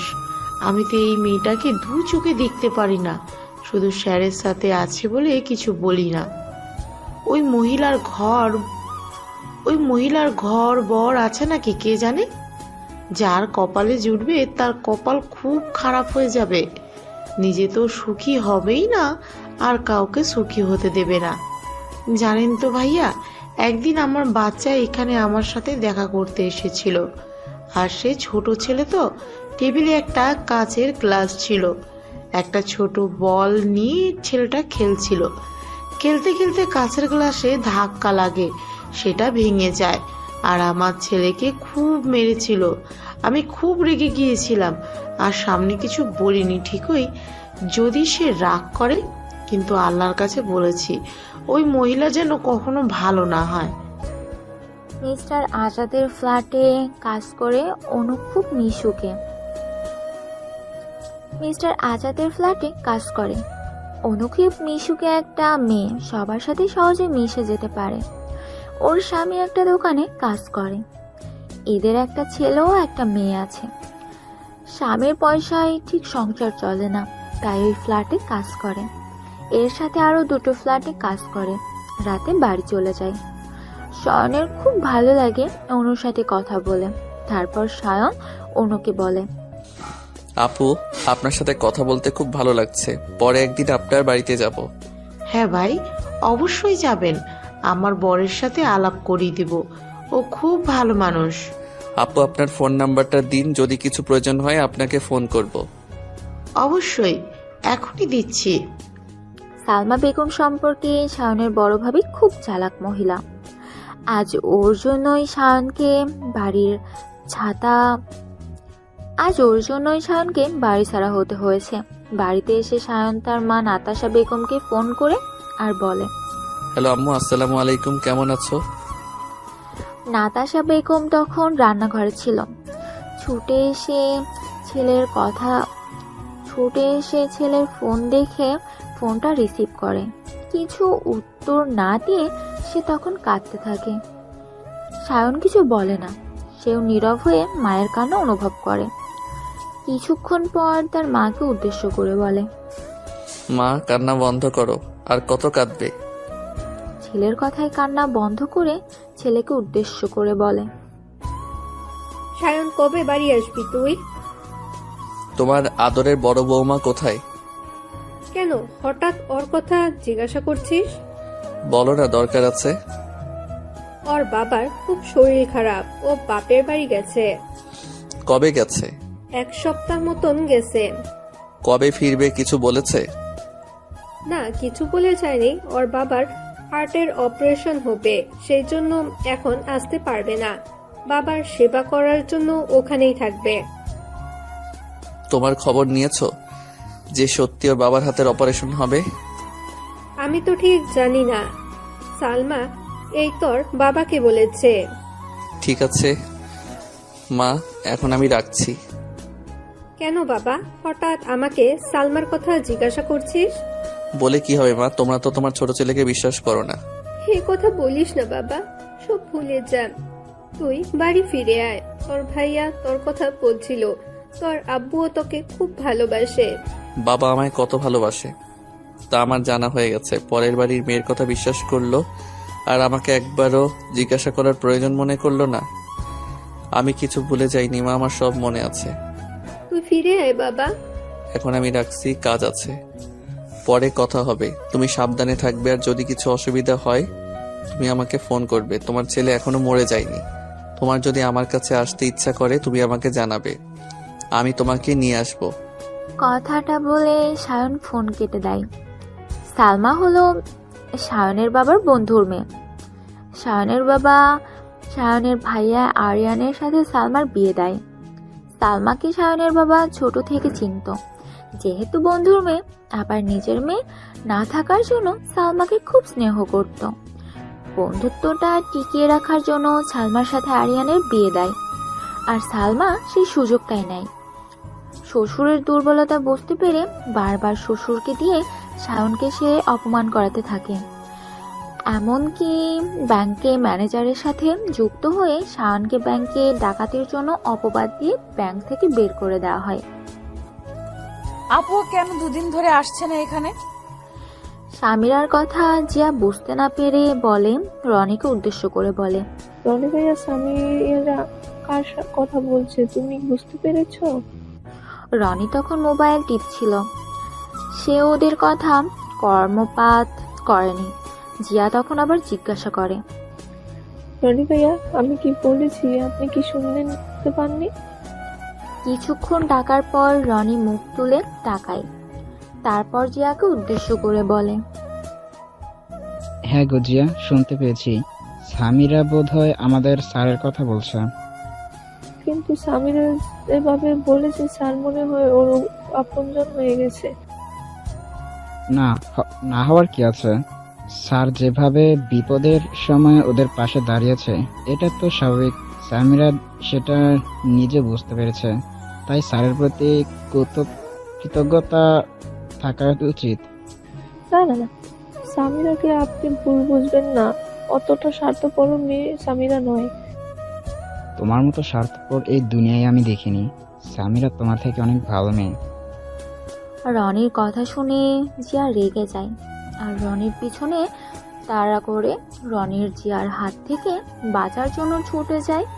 আর সামিরা ওদের কাণ্ড কারখানা দেখে হাসতে থাকে। রনি অনেকদিন থেকেই জিয়াকে ভালোবাসে। অনেকবার সে কথা জিয়াকে বলেও, কিন্তু জিয়া এ ব্যাপারে খুব বেশি গুরুত্ব দেয় না। সে বলে, আমি গরিবের মেয়ে, আমাকে নিয়ে সংসার করলে আপনার পরিবারের লোক আপত্তি করবে। কিন্তু তবু রনি নাছোড়বান্দা। রনি ও সায়ন দুজনেই খুব ঘনিষ্ঠ বন্ধু। রনি বড় লোকের একমাত্র ছেলে, কিন্তু তার সৎ মায়ের অত্যাচার সে বাড়ি থেকে পালিয়ে এসেছে। তারপর দুজনের একটা রেল স্টেশনে আলাপ হয়। তারপর থেকে দুজন দুজনের উপর নির্ভরশীল হয়ে পড়েছে। সায়ন নিজে মাফিয়া তৈরি করে, আর রনিকে সেই দলে সামিল করে। এই মেয়ে তোকে খুব চেনা চেনা লাগছে। তোর নামটা কি বলতো? কোথাও যেন দেখেছি মনে হচ্ছে। হঠাৎ কারো কণ্ঠস্বর শুনে সামিরা দাঁড়িয়ে পড়ে। তারপর সে সেই ব্যক্তির দিকে তাকিয়ে দেখে। চিনতে পেরে সে আরো কিছু না বলে ছুটে যায়। মিস্টার আজাদ কিছু বুঝতে পারে না। সে অবাক হয়ে যায়, মেয়েটা কেন তাকে দেখে চলে গেল। মেয়েটাকে তাকে খুব চেনা লাগছে, কিন্তু কোথায় দেখেছি কিছু মনে করতে পারছি না। সে তখন পাশের ব্যক্তিকে জিজ্ঞাসা করে, ওই মেয়েটা কে, তারা চেনে নাকি। তারা বলে মেয়েটা স্কুলে ভর্তি হয়েছে, এর বেশি কিছু জানে না। মিস্টার আজাদ সন্দেহ করতে থাকে। সে তখন লোক লাগানোর ব্যবস্থা করে, তারপর ওখান থেকে চলে আসে। হারিয়ান, বৌমা কবে আসবে কিছু বলেছে? না, আমার কিছু বলেনি। বাবার সাথে কথা হয়, বাবা জানে। তুই সালমাকে ফোন করিসনি? আমার ফোন তোলার ওর সময় নেই। তোর বাবার পাগলামির জন্য তোর জীবনটা শেষ হয়ে গেল। শুধু আমার নয় মা, তোমার ছোট ছেলের জীবনটা শেষ করে দিয়েছে। কি বলবো, তোর বাবা আমার কথা শুনতেই চায় না। সালমা যা বলবে সব সত্যি বলে, বাকি সবাই মিথ্যা বলে। কদিন আগে সায়ন আমাকে ফোন করেছিল, ও জিজ্ঞাসা করেছিল সালমা কোথায় গেছে। আমি বললাম ওর বাবার শরীর খারাপ, বাবার কাছে আছে। হঠাৎ সায়ন বলল, তোমরা খবর নিয়েছো ওর বাবার শরীর খারাপ সত্যি হয়েছে তো? আমি কিছু বুঝতে পারলাম না সায়ন এই কথাটা বলল কেন। মকরুল মিয়া আর শওকত মোল্লা দুজনে ঘনিষ্ঠ বন্ধু তো, তাই একে অপরে খুব বিশ্বাস করে। তাই ওদের বিশ্বাস ওদের ছেলেমেয়েরা সুখী হবে। তাই তো বাবা আমার মতামত না নিয়ে সালমার সাথে আমার বিয়ে দিল। বড় ছেলের কথা শুনে নাতাশা বেগম চুপ করে বসে রইল। সে জানে তার স্বামী কতটা জেদি আর রাগী। আজ দীর্ঘ 32 বছর ওই মানুষটাকে নিয়ে সে সংসার করতেছে, তাই সে কিছু বলে চুপ করে বসে রইল। তারপর আরিয়ানকে উদ্দেশ্য করে বলল, আরিয়ান, তুই একবার সালমান বাপের বাড়ি যাও, সালমাকে ওখান থেকে নিয়ে আয়। তোর শ্বশুর কেমন আছে তাও তো তোর দেখা হয়ে যাবে। তারপর মায়ের কথা শুনে আরিয়ান কিছুক্ষণ চুপ করে বসে রইল। তারপর বলল, ঠিক আছে মা, তুমি যখন বলছো আমি কালকে যাব সালমাদের বাড়ি। তারপরের দিন আরিয়ান সালমাদের বাড়িতে যায় আর গিয়ে দেখে সালমা তার বাবার সাথে বসে গল্প করতেছে। আরিয়ানকে দেখে সে একটু চমকে যায় আর জিজ্ঞাসা করে, হঠাৎ তুমি এখানে, কোনো খবর না দিয়ে? সালমার কথায় আরিয়ান বলে, কি রে, খবর দেব? কি করে খবর দেব? তুমি তো ফোন তোলো না আমার। অনেকদিন তুমি এসেছো, সেজন্য মা বললো তোমাকে এখান থেকে নিয়ে যাওয়ার জন্য। আমি এখন যাব না। কেন যাবে না? বাবার শরীরটা এখনো ভালো হয়নি। তোমার বাবাকে দেখে মনে হচ্ছে না তো অসুস্থ। দিব্যি সিগারেট টান দিচ্ছে, কোথায় অসুস্থ? আরিয়ানের কথায় সালমা থতমত খেয়ে যায় আর বলে, বাবা তো অসুস্থই ছিল, এখন 2 দিন সবে সুস্থ হয়েছে। আর বাবা এখন খায় না, তবুও নেশার জিনিস তো মাঝে মাঝে একটা দুটো খায়। একটা দুটো কেন, রোজ খেতে বলবে, তাতে আমার কোনো সমস্যা নেই। তুমি বাড়ি আমার সাথে যাবে না পরে যাবে? আমার এখন সময় নাই, আমি বেশিক্ষণ অপেক্ষা করতে পারবো না। একটা পার্টি আসবে অর্ডার করতে, আমি এখনই ফিরে যাব। সালমা বেগম কিছু বলার আগেই তার আব্বু মকরুল মিয়া বলল, আজকে তুমি যাও বাড়ি, আর 2 দিন পর আমি সালমাকে দিয়ে আসবো। আসলে আমার শরীরটা এখনো ভালো হয়নি, ডাক্তার আমাকে রেস্টে থাকতে বলেছে। আর সালমা ছাড়া আমার সেবা কে করবে? ওর হাতে রান্না তো খুব সুন্দর, তাই ওকে এখন দরকার আছে। আমি তোমার বাবাকে ফোন করে জানিয়ে দিব। আরিয়ান কিছু না বলে সে সালমার দিকে তাকিয়ে দেখে সালমা মিটমিট হাসছে। আরিয়ান বুঝতে পারে, সেখান থেকে চলে আসে। আরিয়ান চলে গেল। সালমান ভাই মিন্টু বলে, আপু, তুই আরিয়ানের সাথে চলে যেতে পারতিস। ছেলের কথা শুনে মকরুল মিয়া বলে, তুই বেশি বকিস না, যা জানিস না তা নিয়ে কথা বলবি না, যা বলবো তাই শুনতে হবে। মকরুল মিয়া তার উদ্দেশ্য সফল করার জন্য তার মেয়ে ও ছেলেকে কাজে লাগিয়েছে, কিন্তু ছেলে তার কাজে খুব বিরক্ত। সে কিছুতেই কাজ করতে চায় না। তার বাবা তাকে এই কারণে প্রচুর বকাবকি করে। তার উদ্দেশ্যে সায়নেরদের ফ্যামিলিতে বরবাদ করা, যেটা শাওনের বাবা শওকত মোল্লা বুঝতে পারে না। সে তার বন্ধুকে খুব বিশ্বাস করে, কিন্তু বন্ধু যে পিছন থেকে ছুরি বসাচ্ছে তার খবরটা সে জানে না। শায়নদের কাপড়ে ব্যবসা আছে, সেই ব্যবসার বিরাট বড় ব্যবসা, দেশ বিদেশে বিভিন্ন জায়গায় কাপড় রপ্তানি করা। প্রচুর লাভ হয়। শাওনের বাবা অনেক কষ্ট করে এই ব্যবসা দাঁড় করিয়েছে, কিন্তু তার বন্ধু মুকরুল মিয়া সহ্য করতে পারে না। সে শাওনের বাবাকে হিংসা করে। তার সামান্য চায়ের দোকান। শাওনের বাবা প্রথমে হাটে হাটে কাপড় বিক্রি করত, তারপর অনেক পরিশ্রম করে আজকে এই ব্যবসাটা দাঁড় করিয়েছে। শাওনের বাবা মুকরুল মিয়ার দোকানে বসে চা খেত, তারপর দুজনের মধ্যে বন্ধুত্ব হয়। শওকত মোল্লা তার বন্ধুকে কথা দেয় তার মেয়ের সাথে তার ছেলের বিয়ে দেবে। যেমন কথা তেমন কাজ। কিন্তু মুকরুল মিয়ার উদ্দেশ্য ভালো ছিল না। সে শওকত মিয়াকে মোটেই পছন্দ করত না, শুধু তার সম্পত্তিকে সে ভালোবাসত। সে সামান্য চায়ের দোকান থেকে কিছু করতে পারেনি, কিন্তু শওকত মোল্লা হাটে কাপড় বিক্রি করে একদিন বড় দোকান খুলে ফেললো, কত প্রপার্টি করে ফেললো। তার এই উন্নতি মুকরুল মিয়ার সহ্য করতে পারত না। তার পিঠ পিছে সবসময় ছুরি চালানোর চেষ্টা করত। সামিরা, তোর কি হয়েছে? তুই সেদিন হাঁপাতে হাঁপাতে ছুটে এলি, তারপর থেকে যা নিয়ে আছিস। আজ 2 দিন ধরে তুই স্কুলে আজ যাসনি, তার কি হয়েছে তুই বল না। আমি আর স্কুলে যাব না জিয়া আপু। কেন স্কুলে যাবি না? তোর কি হয়েছে? আমার বাবা যার ওখানে কাজ করছিল ওই লোকটার সাথে সেদিন আমার স্কুল থেকে ফেরার সময় দেখা হয়েছে। ওই লোকটা আমাকে জিজ্ঞেস করেছে, আমাকে চেনা চেনা লাগছে, কি নাম, কোথায় থাকে জিজ্ঞেস করছিল। আমি কিচ্ছু বলতে পারিনি। ওই লোকটাকে দেখে ভয় পেয়ে গিয়েছিলাম আর ওখান থেকে ছুটে চলে এসেছিলাম। আমার মনে হচ্ছে লোকটা কাউকে জিজ্ঞেস করছিল আমার সম্পর্কে। সামিরা কথা শুনে জিয়া বলে, তুমি স্যারকে কিছু বলেছ? না, বলিনি। ঠিক আছে, আমি স্যারকে ফোন করছি। তারপর জিয়া শাওনকে ফোন করে আর বলে, স্যার আসসালামু আলাইকুম, আপনি কি ব্যস্ত আছেন? ওয়ালাইকুম আসসালাম। ব্যস্ত তো আছি, একটু মার্কেটে ঘুরছি। তুমি তো জানো ছদ্মবেশে আমি ডেলিভারি কাজ করি, সেই কাজে এখন মার্কেটে এসেছি। কেন, কিছু বলবে? স্যার আপনি একবার ফ্ল্যাটে আসতে পারবেন? অনেক কথা আছে, ফোনে বলা যাবে না। আপনি এখানে এলে সব কিছু বলবো। খুব দরকার? হ্যাঁ স্যার, সামিরার ব্যাপারে কিছু কথা আছে। কেন, সামিরা কি হয়েছে? স্যার ফোনে বলা যাবে না, আমি এখানে আসুন।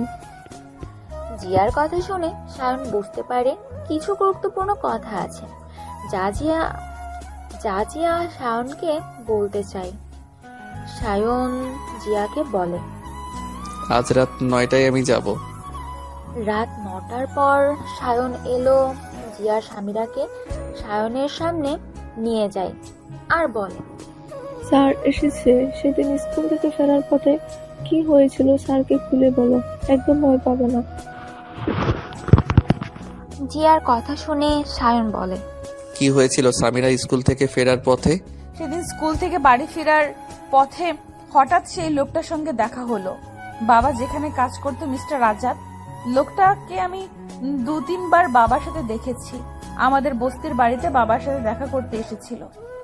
সামিরার মুখ থেকে মিস্টার আজাদের কথা শুনে শাওন বলে, কি জিজ্ঞাসা করেছিল তোমাকে?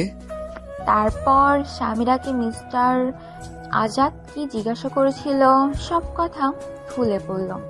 সব শুনে শাওন বলল, তোমাকে আর স্কুলে যেতে হবে না, আমি স্কুলের কর্তৃপক্ষের সাথে কথা বলে নেব। তুমি বাড়িতে পড়বে আর পরীক্ষার সময় আমি তোমায় নিয়ে যাব।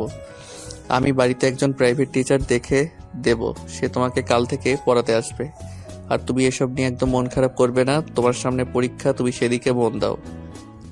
তারপরের দিন শাওন তার এক বন্ধুর বোনকে ফোন করে আর বলে, আচ্ছা আমি কি ফারিয়ার সাথে কথা বলছি?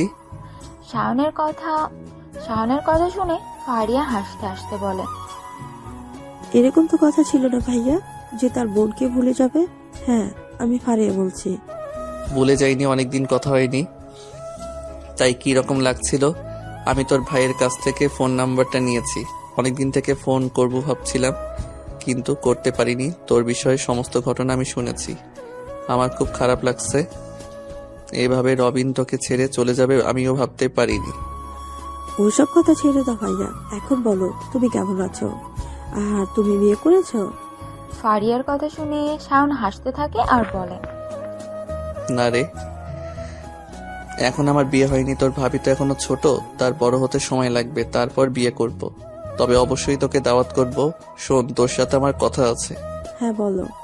তোর ভাইয়া সেদিন তোর জন্য তো কাজের কথা বলছিল, তুই কাজ করবি? এটা আবার বলতে হবে? কাজ না করলে খাবো কি? ভাইয়া বুঝি তোমাকে বলেছে? হ্যাঁ রে, তা তুই কি কাজ চাইছিস? কষ্ট করে সততার সাথে ইনকাম করব। সেরকম কাজ তুমি আমাকে দেখে দেবে। অনেক কষ্ট করব, কিন্তু কখনো খারাপ পথে যাব না। তুমি জানো না, যার স্বামী যাকে ছেড়ে চলে যায় তাকে সমাজ ভালো চোখে দেখে না। আমারও একই অবস্থা। সমাজে থেকে সমাজের বিরুদ্ধে কত লড়াই করব বলো। ঠিক আছে, তুই কালকে আমার অফিসে আয়, তোর সাথে আমার কথা আছে। সামনাসামনি বসে কথা বলবো। আমি অ্যাড্রেসটা তোকে পাঠিয়ে দিচ্ছি। ঠিক আছে ভাইয়া, এখন রাখছি। ফারিয়া শাওনের বন্ধু তমালের ছোট বোন। তার ভাইয়া এমএ পাস ভালো জব করত। কিন্তু তার ভাইয়ের কলিগ রবিন বলে একটা ছেলেকে সে ভালোবেসে ফেলে। রবিন আগে থেকে বিবাহিত ছিল, সেটা জানতো না ফারিয়া। রবিন লুকিয়ে ফারিয়াকে বিয়ে করে। পরবর্তীকালে রবিনের স্ত্রী কোনোভাবে জানতে পেরে যায়, সে ফারিয়াকে অপমান করে খুব মারধর করে। ফারিয়া খুব ভেঙে পড়ে।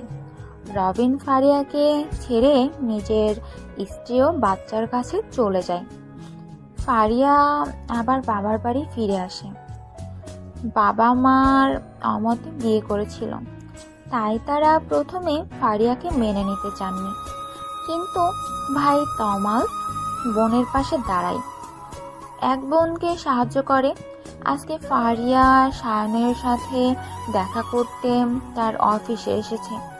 ফারিয়াকে দেখে শায়ন ভেতরে আসতে বলে আর বলে, অফিস চিনতে তোর কোনো অসুবিধা হয়নি তো? শায়নের কথায় ফারিয়া বলে, না ভাইয়া, কোনো অসুবিধা হয়নি।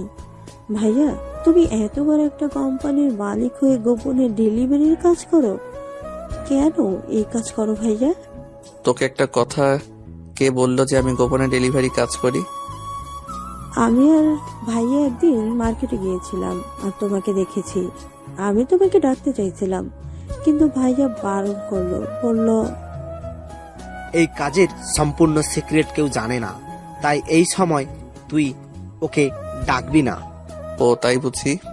আমি কিছু কাজের জন্য এই কাজটা করি। যাকগে, ওইসব কথা এখন ছাড়। আমি তোকে যে জন্য ডেকেছিলাম, তোর জন্য একটা ছাত্রী দেখেছি, তাকে বাড়িতে প্রাইভেট পড়াতে হবে। সে এই বছর মাধ্যমিক পরীক্ষা দেবে।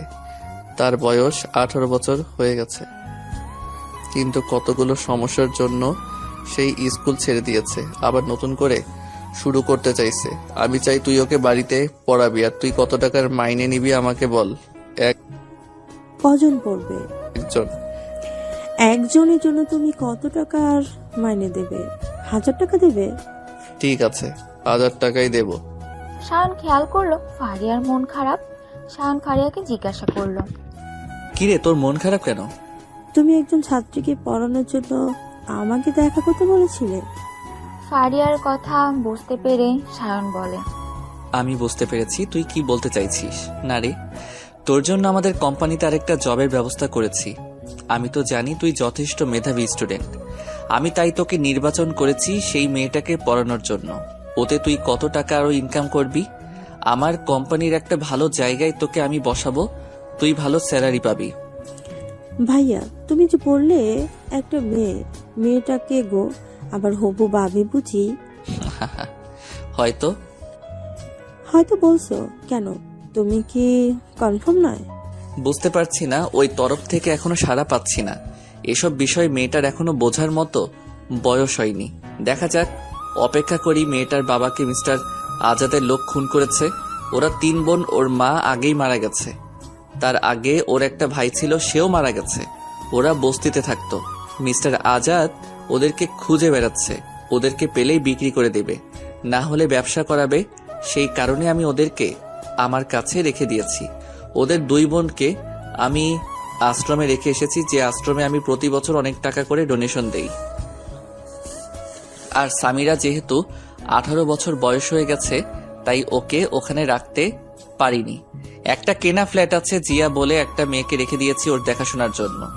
শায়নের সব কথা শুনে ফারিয়া বলে, তুমি চিন্তা করবে না ভাইয়া, ভাবিকে আমি তোমার বোনের মতো করব, তুমি নিশ্চিন্তে থাকতে পারো। ভুলেও এই বিষয়টা বলবি না, তাহলে কেলেঙ্কারি হয়ে যাবে। এদিকে আরিয়ান মন খারাপ হয়ে বসে আছে দেখে তার মা নাতাশা বেগম বলে, কিরে তোর মন খারাপ? সালমাকে আনতে গেলিও এলো না বুঝি? তুমি তো সবাই জানো কেন ন্যাকামি করছো। তোমার ন্যাকামি আমার সহ্য হচ্ছে না। তুমি যাও আমার সামনে থেকে। তুমি, বাবা, তোমরা কেউ ভালো নয়। তোমরা আমাদের দুই ভাইয়ের জীবনই শেষ করে দিয়েছো। শাইন বাড়ি থেকে চলে গিয়ে নিশ্চিন্তে আছে, আর আমি তো সেটাও পারছি না। এতে আমার কোথায় দোষ? আমি কিছু বুঝতে পারছি না।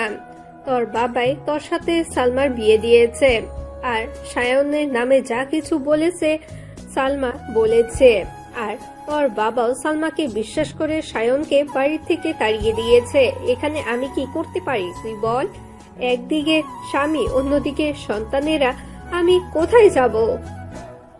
কথাটা বলে নাতাশা বেগম সেখান থেকে চলে যায়। আরিয়ান তার মায়ের চলে যাওয়ার দিকে তাকিয়ে থাকে। সে কি করবে? সেও তো অসহায় ছেলে হয়ে সে তার বাবা বিপক্ষে যেতে পারে না। তার বাবা কবে বুঝবে সালমার ষড়যন্ত্র? অনু, আমি তোমাকে যে কাজটা দিয়েছিলাম তোমার মনে আছে তো? ভাইয়া, কি করে ভুলে যাব? তুমি নিশ্চিন্তে থাকতে পারো। তুমি যা যা বলেছো আমি তা অক্ষরে অক্ষরে পালন করব। আমার ভাইয়াকে যে কষ্ট দিয়েছে আমি তাকে সুখে থাকতে দেব না। আমি তো জানি ভাইয়া। আমি ভাবি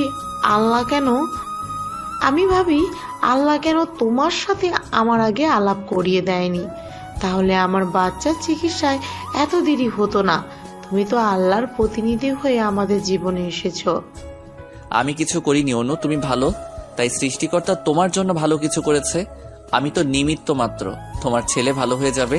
টাকার জন্য তুমি চিন্তা করবে না, যা খরচ হবে সবটাই আমি দেব। তুমি দেবে কি বলছো ভাইয়া? তুমি তো দিয়েছো অলরেডি। আমার ছেলে অনেক সুস্থ হয়ে গেছে, আর কিছুদিন পর আমার ছেলে পুরোপুরি সুস্থ হয়ে যাবে। আল্লাহর কাছে দোয়া করি তুমি ভালো থেকো, আর তোমাকে যারা কষ্ট দিয়েছে তাদের যেন কখনো ভালো না হয়। সায়ন অনুকে দায়িত্ব দিয়েছে। মিস্টার আজাদ কবে তার ফ্ল্যাটে আসে, আর কবে কোন কোন মেয়েকে ফ্ল্যাটে নিয়ে আসে, আর কাদের সাথে ডিল করে। অনুর ছেলে খুব অসুস্থ। অনু খুব ভেঙে পড়েছিল। সে পরিশ্রম করে ছেলেকে সুস্থ করতে চাইছিল, কিন্তু অনেক টাকার দরকার এবং সেটা পারছিল না। ঠিক সেই সময় সায়নের সাথে ওর আলাপ হয়। সায়ন ফোন করে অনুদের বাড়িতে যায়। অনুর ছেলেকে দেখে খুব কষ্ট হয়। সায়ন টাকা দেয়, অনু ছেলেকে সুস্থ করে তোলে। তারপর অনুকে দায়িত্ব দেয় মিস্টার আজাদের সাথে কারা দেখা করতে আসে, কি কি ডিল হচ্ছে, কি কি কাজ করতে চাইছে, সবকিছু তথ্য অনু গোপনে সায়নকে দিতে থাকে। এতে সায়নের কাজে অনেক সুবিধা হয়। কি গো স্বামী, কেমন আছো? আরিয়ান দোকানে বসেছিল। হঠাৎ সালমা বেগম যায়, আর আরিয়ানকে দেখে এই উক্তি করে আরিয়ান সালমার কথায় খুব বিরক্ত হয় আর বলে, কেমন আর থাকবো যেমন দেখছো। আর এখানে কোথায় সালমা খুব মজা পায়, আর আরিয়ানকে জড়িয়ে ধরে বলে, আমার স্বামী বুঝি খুব রাগ করেছে? ঠিক আছে, রাগ করতে হবে না। আমি তো এবার বাড়িতে চলে যাব, অনেক আদর করব। আর এতদিন ধরে যে আদর করা হয়নি ডবল হয়ে যাবে, সুদে আসলে আদায় করে নেবে। তার স্বামী, আজ আমি তোমার কাছে এসেছি। বাবাকে তো দেখতে পাচ্ছি না। বাবা থাকলে এই সমস্যা মিটে যেত। তোমার দোকানে কাগজপত্র দরকার আছে?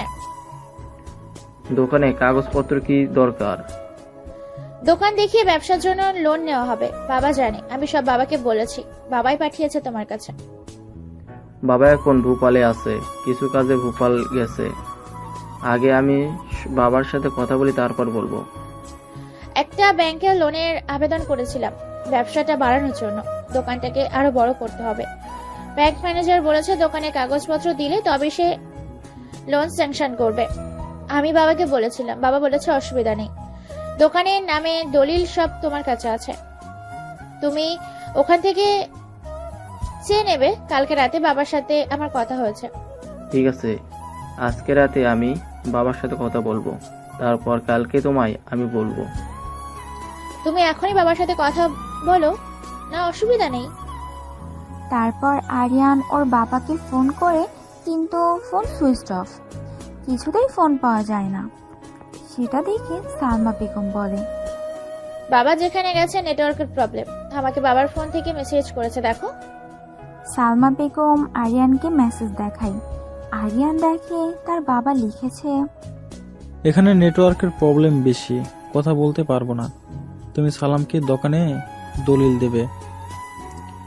ব্যাংক লোন পেলে দোকানটা আরো বড় করব, বিদেশ থেকে অনেক অর্ডার পাচ্ছি, কলকাতায় আর একটা দোকান খুলবো, আর একটা প্রপার্টি কেনার ব্যবস্থা হচ্ছে, সেটাও কেনা হবে।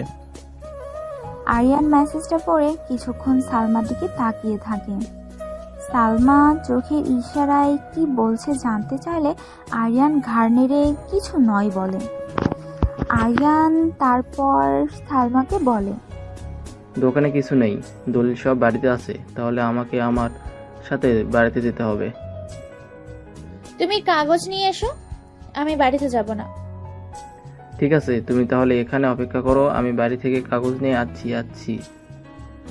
কিছুক্ষণ পর আরিয়ান দলিল নিয়ে আসে।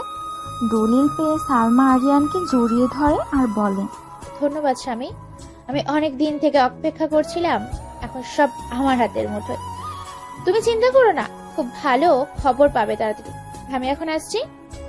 আরিয়ান সালমা বেগমের কথাই কোনো উত্তর দেয় না, সে মুচকি হাসে। সালমা সেখান থেকে চলে যায়। সামিরা, আমি তোমায় বলেছিলাম না একজন দিদিমণি তোমাকে বাড়িতে পড়াবে? আজকে সেই দিদিমণি তোমাকে পড়াতে এসেছে। ফারিয়া, এদিকে এসো, এর সাথে আলাপ করো, এর নাম সামিরা, এই তোমার ছাত্রী। সায়নের কথা শুনে ফারিয়া সামিরাকে বলে, হ্যাঁ সামিরা, কেমন আছো? কেমন পড়াশোনা হচ্ছে তোমার? ফারিয়া কোথায় সামিরা কিছু বলে না। তখন পাশ থেকে জিয়া বলে, সামিরা আপু কিছু জিজ্ঞাসা করছে, তুমি কথা বলো। কি হলো, কি তোমার কথা বলছো না কেন? মানুষ কিছু জিজ্ঞাসা করলে উত্তর দিতে হয়, এইটুকু বোধ বুদ্ধি কি তোমার নেই? সায়নের কথায় সামিরা রেগে যায় আর বলে, আমি এখানে থাকবো না, আমি আমার বোনদেরকে নিয়ে কোথাও চলে যাব। বোনেদের নিয়ে কোথায় যাবে? কোথাও যাওয়ার তোমার জায়গা নেই, তোমাকে এখানেই থাকতে হবে। আর আজ থেকে ও তোমাকে পড়াবে। এখন কোনো কথা না বলে বইটা বার করে ওর কাছে পড়তে বসো। সায়নের কথায় সামিরা কিছু না বলে রুমের ভিতরে চলে আসে। জিয়া সায়নকে বলে, স্যার আমি দেখেছি ওই দিনের পর থেকে ওর মনটা খারাপ, বেশি বয়স না তো, আবার বোনেরও ওর থেকে দূরে আছে, তাই আমার মনে হয় ওকে নিয়ে একবার ওর বোনদের কাছ থেকে ঘুরে আসুন। চলুন না, কালকে আমরা সবাই মিলে যাই। ঠিক আছে, তাহলে চলো, কালকে সবাই যাব। আর ফারিয়া, তুমিও যাচ্ছ আমাদের সাথে? তোমার ছাত্রীকে এবার থেকে তোমার দায়িত্ব দিলাম। তারপরের দিন সবাই মিলে আশ্রমে যায়। সামিরাকে দেখতে পেয়ে তার দুই বোন সামিরাকে জড়িয়ে ধরে। আর পিঙ্কি বলে, আপু তুই কেমন আছিস? আমি ভালো নেই রে বোন, তোদের কথা খুব, তোদের জন্য মন কেমন করছে, তাই তো আজকে চলে এলাম। চল আমরা সবাই মিলে আমাদের গ্রামের বাড়িতে চলে যাই, এখানে থাকবো না, এখানকার মানুষজন কেউ ভালো নয়। কেন আপু এই কথা বলছিস? সায়ন ভাইয়া কিন্তু খুব ভালো, ও আমাদের প্রত্যেক মাসে দেখতে আসে, আমাদের জন্য কত কি নিয়ে আসে, আমরা তো এখানে খুব ভালো আছি। ওই লোকটা ভালো নয়, ও এক নাম্বারের বদমাশ, ওই লোকটা আমাদের ক্ষতি করতে চাইছে। মিথ্যে কথা কে বলেছে তোকে এসব কথা? আমার লোক আছে, সেই এইসব কথা বলেছে। সায়ন বলে লোকটা একজন মাফিয়া, ওর একটা গ্রুপ আছে, এই লোকটা মোটেই। কথাটা শেষ করতে পারল না, তার আগে সায়ন বলল, এই লোকটা খুব খারাপ, তাই তো? তোমাকে এই খবরটা কে দিয়েছে? সায়ন কথাটা চিৎকার করে বলে। পিঙ্কি এবং সামিরা দুজনেই চমকে যায়। সায়ন, জিয়া ও ফারিয়া নিয়ে ভেতরে চলে গিয়েছিল। ঠিক সেই সুযোগে সামিরা পিঙ্কিকে এই কথাগুলো বলছিল। সায়ন শুনে ফেলে। সায়ন এবার সামিরার হাতটা জোর করে ধরে আর চিৎকার করে বলে, এবার বল, তোকে কে কথাটা বলেছে? ওই মিস্টার আজাদের লোক, তাই তো? আমি সব জানি। তুই কি বলবি? আমি কেমন ছেলে তুই জানিস না? এবার তোকে দেখাবো আমার আসল রূপ। দেখ। সায়ন রেগে গেছে দেখে ফারিয়া বলে, ভাইয়া তুমি চুপ করো, আমরা ওর সাথে কথা বলছি। এই আশ্রমে এইভাবে চিৎকার করো না, অন্য লোকেরা শুনলে ওরা কি ভাববে বলো তো? তুমি শান্ত হও ভাইয়া, আমি দেখছি। রনি আর জিয়া সায়নকে নিয়ে একটু দূরে চলে যায় আর ফারিয়া সামিরাকে বলে, সামিরা তোমায় কে কি বলেছে আমায় বলো। দেখো ভাইয়া কিন্তু খুব ভালো মানুষ, ও জীবনে অনেক কষ্ট করেছে, তাই মাফিয়ার পথ বেছে নিয়েছে। তার মানে ভাইয়া কারো ক্ষতি করে না। আমি খুব বিপদের মধ্যে ছিলাম, এই ভাইয়ের একমাত্র আমার পাশে দাঁড়িয়েছিল, তাই তুমি ভাইয়াকে ভুল বোঝো না। তুমি বলো না কে কি বলেছে। সামিরা কোনো কথা না বলে সেখান থেকে চলে যায়। ফারিয়া বুঝতে পারে কেউ তো কিছু বলেছে যেটা ওর মাথা থেকে বেরোচ্ছে না, তাই কিছু না বলে সে সায়নকে বলে, ভাইয়া সামিরা অবুঝ এখনো, অতটা ম্যাচিওর নয়, নিশ্চয়ই ওকে কেউ কিছু বলেছে। তুমি চিন্তা করবে না, আমি সামিরাকে বুঝিয়ে বলবো। একটু সময় লাগবে, এখন চলো বাড়ি ফিরে যাব, আমারও দেরি হয়ে যাচ্ছে। আরিয়ান, তুই বাড়ি থেকে কখন কি নিয়ে গেলি? দোকানের কাগজ। দোকান বড় করার জন্য আমার একটা দোকানে কেনার জন্য ব্যাংক থেকে লোন নিতে হবে। সালমা এসেছিল দোকানে দলিল নিতে। তোর বাবা ফোন করেছিল? নেটওয়ার্কের প্রবলেম, ফোন যাচ্ছে না, মেসেজ করেছিল। নাতাশা বেগম বুঝতে পারে সালমা কিছু একটা করতে চাইছে, কিন্তু এই মুহূর্তে ছেলেকে কিছু বলা যাবে না, তাই সে কিছু না বলে নিজের কাছে মন দেয়। বিল্লু, তুই জানিস আমাদের দলের একটা ছেলেকে কি বা কারা গুলি করে মেরেছে? আমি জানি এটা কে করেছে, তবে আমিও ছেড়ে কথা বলবো না। এই নিয়ে আমার বিশ্বস্ত দুটো লোককে কেউ খুন করলো। মিস্টার আজাদ এর লোক আবার খুন হতে হয়েছে। সে খুব বিশ্বস্ত ছিল আজাদের কাছে। তার মৃত্যুতে ভেঙে পড়েছে মিস্টার আজাদ। পুলিশ এসে লাশ নিয়ে যায়, তদন্ত করবে বলে আশ্বাস দেয়, কিন্তু মিস্টার আজাদের মন শান্ত হয় না। কেউ তো পিছন থেকে ছুরি মারছে, সেই ব্যক্তিটাকে চিহ্নিত করতে হবে। সামিরা ফারিয়া আপু পড়তে বসেছে আর তুমি চুপচাপ এখানে বসে আছো। কিছু ভালো লাগছে না জিয়া আপু। আরে কি হয়েছে আমার বলো। কি বলবো বুঝতে পারছি না। আমি যা দেখছি সেটা কি সত্যি, না আমাকে যা দেখানো হচ্ছে বলা হচ্ছে সেটা সত্যি? দেখো সামিরা, তোমায় কে কি বলেছে আমি জানি না, তবে স্যার কিন্তু খুব ভালো মানুষ, আমি এটুকু জোর দিয়ে বলতে পারি। আর তুমি কিছু মনে করো না, স্যার মনে হচ্ছে তোমায় পছন্দ করে, ও তোমাদের জন্য অনেক কিছু করেছে। তুমি মনকে প্রশ্ন করো যে একটা মানুষ কেন এত কিছু করছে। স্যারের উদ্দেশ্য কখনোই খারাপ হতে পারে না। রনি বলছিল স্যার নাকি তোমাকে। জিয়া কথাটা শেষ করতে পারলো না, তার আগে সামিরা চিৎকার করে বলল, ভালোবেসে মিথ্যা কথা আমার সাথে কখনো ভালো ব্যবহার করে না। দেখো সামিরা, তোমাকে আমি আর কিছু বলবো না, তবে যা করবে ভেবে চিন্তে করবে। এমন কিছু করবে না যার জন্য ভবিষ্যতে তোমাকে আফসোস করতে হয়। মিস্টার আজাদের বিশ্বস্ত লোক তৌফিককে কেউ বা কারা খুন করে তার বাড়ির সামনেই লাশটাকে রেখে গেছে। ঘুম ভেঙেই মিস্টার আজাদ এই দৃশ্য দেখবে সে কল্পনাও করতে পারেনি, কারণ তৌফিক ছিল মিস্টার আজাদের খুব বিশ্বাসী ও খুব কাছের মানুষ। বেশিরভাগ ডিল তৌফিকই করত। মিস্টার আজাদ খুব ভেঙে পড়েছে। ঠিক সেই সময় কেউ ফোন করেছে। মিস্টার আজাদের কিছু ভালো লাগছে না, তবুও সে ফোনটা তুলল আর হ্যালো বললেই ওপাশ থেকে কেউ বলে উঠল, এবার তোর পালা। মরবার জন্য তুই তৈরি হ। তোকে আমি তিল তিল করে মারবো, তোকে এত কষ্ট দেব যা তুই কখনো কল্পনাও করতে পারিস না। তোকে জীবন্ত লাশ করে বাঁচিয়ে রাখবো। ফোনে এসব কথাবার্তা শুনেই মিস্টার আজাদ রেগে যায় আর চিৎকার করে বলে, তুই কে রে? বাপের যদি বেটা হোস তাহলে সামনে এসে কথা বল, এইভাবে পেছন থেকে ছুরি মারছিস কেন?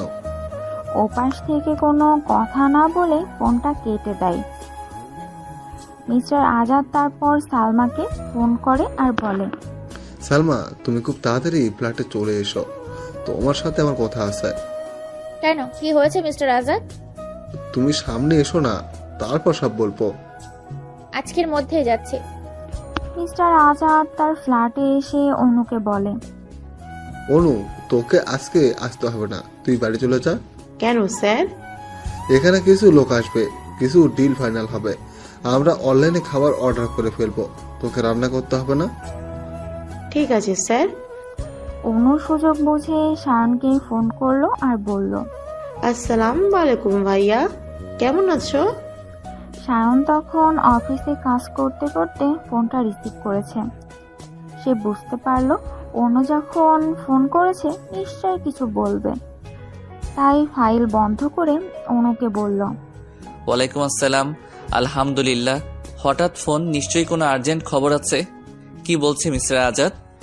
আজকে আমাকে ওখানে থাকতে বারণ করেছে, বলেছে খাবার অর্ডার দিয়ে দেবে, কারো আসার কথা আছে, কিছু ডিল ফাইনাল হবে। ধন্যবাদ অনু খবরটা দেওয়ার জন্য। ঠিক আছে, বাকিটা আমি সামলে নেব। তোমার বাচ্চাটা ভালো আছে তো?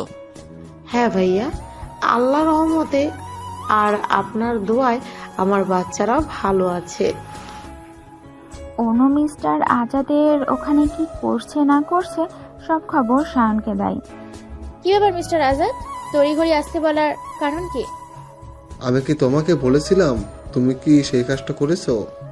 হ্যাঁ, দোকানের দলিল পেয়ে গেছি। খুব তাড়াতাড়ি দোকানটা দখলে নেব, ওটা ভেঙে ওখানে একটা লস করব।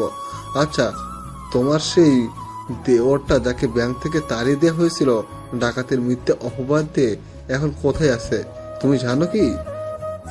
না, তার খবর আমি জানি না। আমি তো শ্বশুরকে হাত করে ওকে বাড়ি থেকে তাড়িয়ে দিয়েছে। আমার শ্বশুর আমাকে খুব ভালোবাসে, বিশ্বাস করে, তাই শায়নের কোনো কথা আমার শ্বশুর শুনতে চায়নি। তুমি তোমার হাজবেন্ডের কাছ থেকে জেনে নাও, ওরা শায়নের খবর জানে নাকি। কেন, কি হয়েছে মিস্টার আজাদ? হঠাৎ শায়নকে নিয়ে বললেন কেন? জানো কেউ বা কারা আমার বিশ্বাসী লোকগুলোকে মেরে ফেলছে, আমাকে ফোনে থ্রেট করছে। আমি বুঝতে পারছি না কে এই কাজ করছে। আমার যে শত্রু রাকেশ, তার পিছনে লোক লাগিয়েছিলাম, কিন্তু ও নেই এসবের পিছনে। ওর স্ত্রী মারা যাওয়ার পর থেকে ওইসব থেকে নিজেকে সরিয়ে নিয়েছে। তাহলে কে হতে পারে আমার শত্রু? একমাত্র তোমার দেওর ছাড়া। ও রাগ ছিল আমার উপর। কিন্তু এইসবের পেছনে যে তুমি ছিলে সেটা তো শায়ন জানতো না। ও তো আমাকেই সন্দেহ করছিল। কেউ তো আছে, শায়ন হয়তো জানতে পেরেছে। শায়ন মূল মাস্টার মাইন্ড, তাই তুমি ওকে সন্দেহ থেকে দূরে রেখো না। তুমি হারিয়ানকে দিয়ে ওর খবর নেওয়ার চেষ্টা করো, আর তুমি শ্বশুর বাড়ি ফিরে যাও আর কিছুটা অভিনয় করো। ততদিনে আমি দোকানটা নিয়ে নিব আর তোমার শ্বশুরকেও জাহান্নামে পাঠিয়ে দেব। আমার শ্বশুর বাড়ি, ওখানে আমার যেতে ইচ্ছে করে না। আমার শাশুড়ি মাকে তো আমি সহ্যই করতে পারি না। আর আরিয়ান কাছে এলেই আমার অসহ্য লাগে। সালমা বেগমের কথা শুনে মিস্টার আজাদ বলে, প্লিজ ডার্লিং, আমার জন্য এইটুকু কষ্ট করলে। ওই কাপড়ের দোকানটা ভেঙে আমি লস বানাবো, তারপর দেখো না ওই বিজনেস খুব তাড়াতাড়ি দাঁড়িয়ে যাবে। তারপর তোমাকে বিয়ে করে আমি প্যারিস চলে যাব, ওখানে গিয়ে আমি নতুন ব্যবসা করব। তোমার শ্বশুরের সমস্ত সম্পত্তি তখন তোমার হয়ে যাবে। বহরমপুরে যে জায়গাটা আছে সেটাও তুমি তোমার নামে লিখে নিবে। সে আবার বলতে, বুড়ো এবার হাতে নাতে টের পাবে আমাকে বিশ্বাস করার মজা। বাবা এমনিতেই আমার শ্বশুরকে দেখতে পারতো না, শুধু মুখে মুখে ভালো মানুষই দেখাতো। মিস্টার আজাদের কথা মতো সালমা বেগম তারপরে তিনি শ্বশুর বাড়িতে চলে আসে। শাশুড়ি মাকে সালাম করতে গেলে শাশুড়ি নাতাশা বেগম বলেন, হারে থাক, আর সালাম করতে হবে না। তা কি মনে করে এসেছো? নিজের শ্বশুর বাড়িতে আসবো, তা আবার কি মনে করে আসবো? অনেকদিন থেকে আপনাদের জন্য মন কেমন করছে, সেই কারণে চলে এলাম। তা বাবা কোথায়? তোমার বাবা তো ব্যবসার কাজে একটু বাহিরে গেছে, চলে আসার কথা, কেন আসছে না কে জানে। ফোনও করে না। আরিয়ান বলেছিল নেটওয়ার্কের প্রবলেম, নাকি ফোন করতে পারিনি। মা, আপনি কিন্তু অনেক রোগা হয়ে গেছেন। আজকে রান্নাটা আমি করব। এখন তো কিছুদিন আছে, আপনাকে রান্না করতে হবে না। সালমা বেগমের কথা শুনে শাশুড়ি নাতাশা বেগম মুচকি হাসে আর বলে, তবু ভালো, শুনেও শান্তি। বউ রান্না ভাত খেতে পারবো। আজ তো প্রায় 2 বছর হলো তোমার বিয়ে হয়েছে, একদিনও তোমার হাতে রান্না খাইনি। আজ পেট পুরো ভাত খাবো। এদিকে সায়ন রনিকে নিয়ে এক জায়গায় যাচ্ছি, রনি জানে না সায়ন তাকে কোথায় নিয়ে যাচ্ছে। কিছুক্ষণ পর এক জায়গায় গাড়িটা থামলো। রনি গাড়ি থেকে নেমে সায়নকে জিজ্ঞাসা করলো, স্যার এখানে গাড়িটা থামালেন, এর কিছুটা পরেই তো জঙ্গল পড়ে যাবে, আমরা এখানে কেন এসেছি? সামনের ওই পোড়ো বাড়িটা দেখতে পাচ্ছিস? ওখানে আমার প্রিয় একটা মানুষকে বন্দি করে রাখা হয়েছে। উনি খুব কষ্টে আছে। চল, আজকে ওকে নিয়ে যাব, তুই রেডি থাকবি।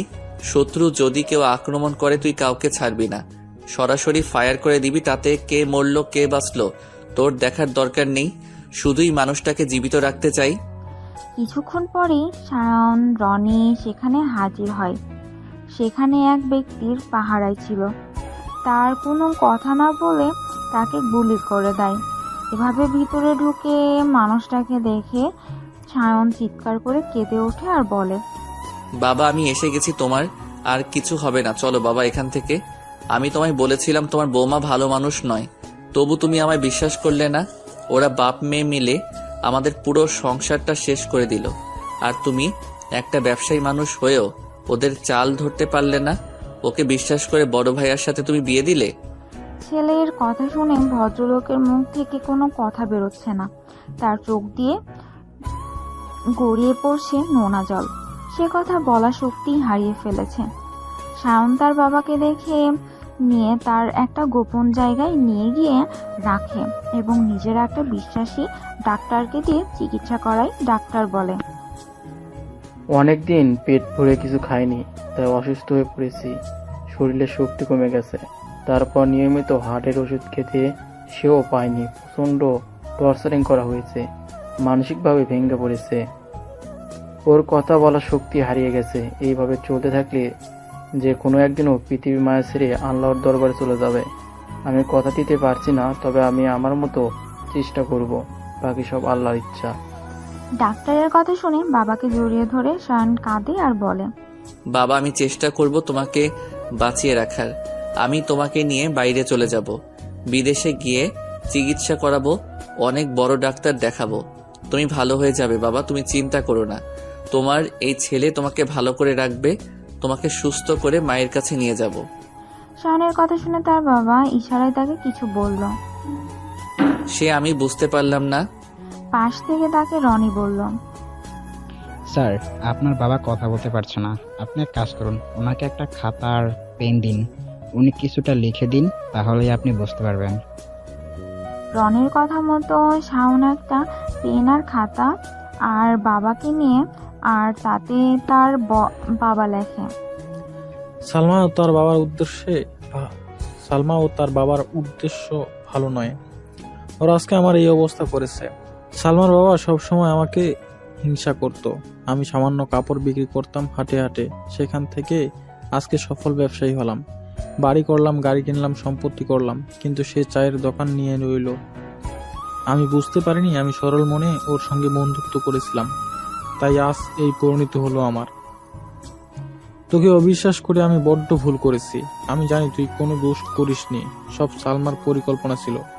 আরিয়ানের জীবনটা শেষ করে দিল। তুই বাড়ি ফিরে যা, তোর বাবার তৈরি করা সম্পত্তি তুই রক্ষা কর, আর তুই তোর মা ও বড় ভাইকে রক্ষা কর। সালমা ওদের ক্ষতি করার চেষ্টা করছে, দোকানে কাগজপত্র সব নিয়ে নিয়েছে, দোকানটা বিক্রি করে দিতে চাইছে। ওখানে নাকি সালমার প্রেমিক মিস্টার আজাদ লস তৈরি করবে। আমি আর বাঁচবো না, তুই এবার ওদের বাঁচা। বাবার কথা শুনে শাওন কাঁদতে কাঁদতে বলল, বাবা আমি সব জানি, শুধু তুমি চোখে পট্টি বেঁধেছিলে, আমি সব ব্যবস্থা করে ফেলেছি। সালমা আমাদের কিছু করতে পারবে না। মা ও আরিয়ান ভাইয়া কিচ্ছু হবে না, আমি ওদের রক্ষা করব বাবা। তোমাকেও সুস্থ করে তুলবো। এদিকে সালমা বেগম রাতের বেলা আরিয়ানের কাছে গিয়ে বলে, আরিয়ান, তোমার মনে আছে কতদিন তুমি আমায় আদর করনি? সালমা বেগমের কথা শুনে আরিয়ান বলে, তুমি তো বাপের বাড়িতে ছিলে, আমি তোমাকে কি করে আদর করব? তুমি তো ওখানে যেতে পারতে। কাজ পেলে কি করে যাব? তুমি তো জানো দোকানে কত কাজ। আজকে একটা বড় অর্ডার ছিল, সেসব কাজ বোঝাতেই রাত হয়ে গেল। শুধু কাজের অজুহাত তুমি দিও না। যদি আমাকে প্রকৃত ভালোবাসতে তাহলে নিশ্চয়ই তুমি যেতে। তুমি এই বাড়িতে কতদিন অতিথি হয়ে এসেছো সালমা? আরিয়ানের কথা শুনে সালমা বেগম হাসতে হাসতে বলে, অতিথি হয়ে আসবো কেন? মেয়েরা বুঝি শ্বশুর বাড়িতে অতিথি হয়ে আসে? এটা আমার শ্বশুর বাড়ি, আমার স্বামীর বাড়ি। এই সব জিনিসের ওপর আমার কত জোর জানো? কোনো কিছুর বিনিময়ে এগুলো আমি হারাতে চাই না। এসবের ওপর কেবলমাত্র আমার অধিকার। আমি এবার থেকে এখানেই থাকবো, কোথাও যাব না। সালমা বেগমের কথা শুনে আরিয়ান হাসলো, কিছু বলল না। আরিয়ান কিছু বলছে না দেখে সালমা বেগম বলল, এই কেন কিছু বলেছ না? কি হলো, ঘুমিয়ে পড়লে নাকি? রাত হয়েছে, আজকে প্রচুর কাজের চাপ ছিল, ক্লান্তে আমি ঘুমিয়ে পড়েছি। লাইট অফ করে তুমিও ঘুমিয়ে পড়ো, কাল কথা হবে। তার মানে আমাকে আদর করতে ইচ্ছে করছে না? সালমা বেগমের প্রশ্নের কোনো উত্তর দেয় না। আরিয়ান সে ঘুমানোর ভান করে পড়ে থাকে, আর সালমা বেগম কি করে তা লক্ষ্য করতে থাকে। খুব রাতের দিকে সায়ন তার মাকে ফোন করে, আর তার মা ফোনটা বাজছে দেখে রিসিভ করে আর বলে, সায়ন, এত রাতে ফোন করেছিস, কিছু সমস্যা নাকি রে? না মা, সবই ঠিক আছে। তুমি এখনো ঘুমাওনি? ঘুম আসছে না। তোর বাবা কতদিন হলো গেছে, একটা ফোনও করছে না, তাই একটু চিন্তা হচ্ছে। মা, ভাইয়া কি করছে? ভাইয়া কি ঘুমিয়ে পড়েছে? কি বলবো, সালমা এসেছে, তোর ভাইয়ের রুমে আছে। হঠাৎ এতদিন পর? জানি না, কিছু তো উদ্দেশ্য আছে, বুঝতে পারছি না। আমি যা যা বলেছি তুমি সব শুনেছো তো? সব ঠিক আছে। আরিয়ানকে কিছুটা বলেছি, পুরোটা বলা হয়নি। ও সালমাকে পুরোপুরি বিশ্বাস না করলেও কিন্তু সন্দেহ করে না। একটা হয়তো তার প্রতি ভালোবাসা তৈরি হয়েছে, বিয়ে করেছে, 3 বার কবুল হয়েছে, হয়তো তার জন্যই এই অনুভূতি। ঠিক আছে মা, ঘুমানোর চেষ্টা করো, চিন্তা করো না, আমি তো আছি। তারপর দিন খাবার টেবিলে সালমা বেগম ও আরিয়ান মাকে উদ্দেশ্য করে বলে, মা, সায়নের খবর পেয়েছেন? এখন কোথায় আছে সায়ন জানেন? সালমার মুখ থেকে সায়নের কথা শুনে আরিয়ান, নাতাশা বেগম দুজনেই চমকে যায়। নাতাশা বেগম সালমাকে বলে, হঠাৎ সায়নের খবর নিচ্ছ কেন? একটা বাজে ছেলে তোমার শ্বশুর বলেছে ওর নাম যেন এ বাড়িতে কোনোদিনও আলোচনা করা না হয়। তাই তুমিও সায়নের কথা কখনো জিজ্ঞাসা করবে না। আমরা কোনো কিছু খবর জানি না। তোমার শ্বশুর জানতে হলে রাগারাগি করবে। এই রকম একটা বাজে ছেলে ও কখনোই এই বাড়ির ছেলে হতে পারে না। ব্যাংকে ডাকাতি করে কত টাকা নিল, এই বাড়ির লোকের সাথে বেইমানি করলো, ও ভালো নয়।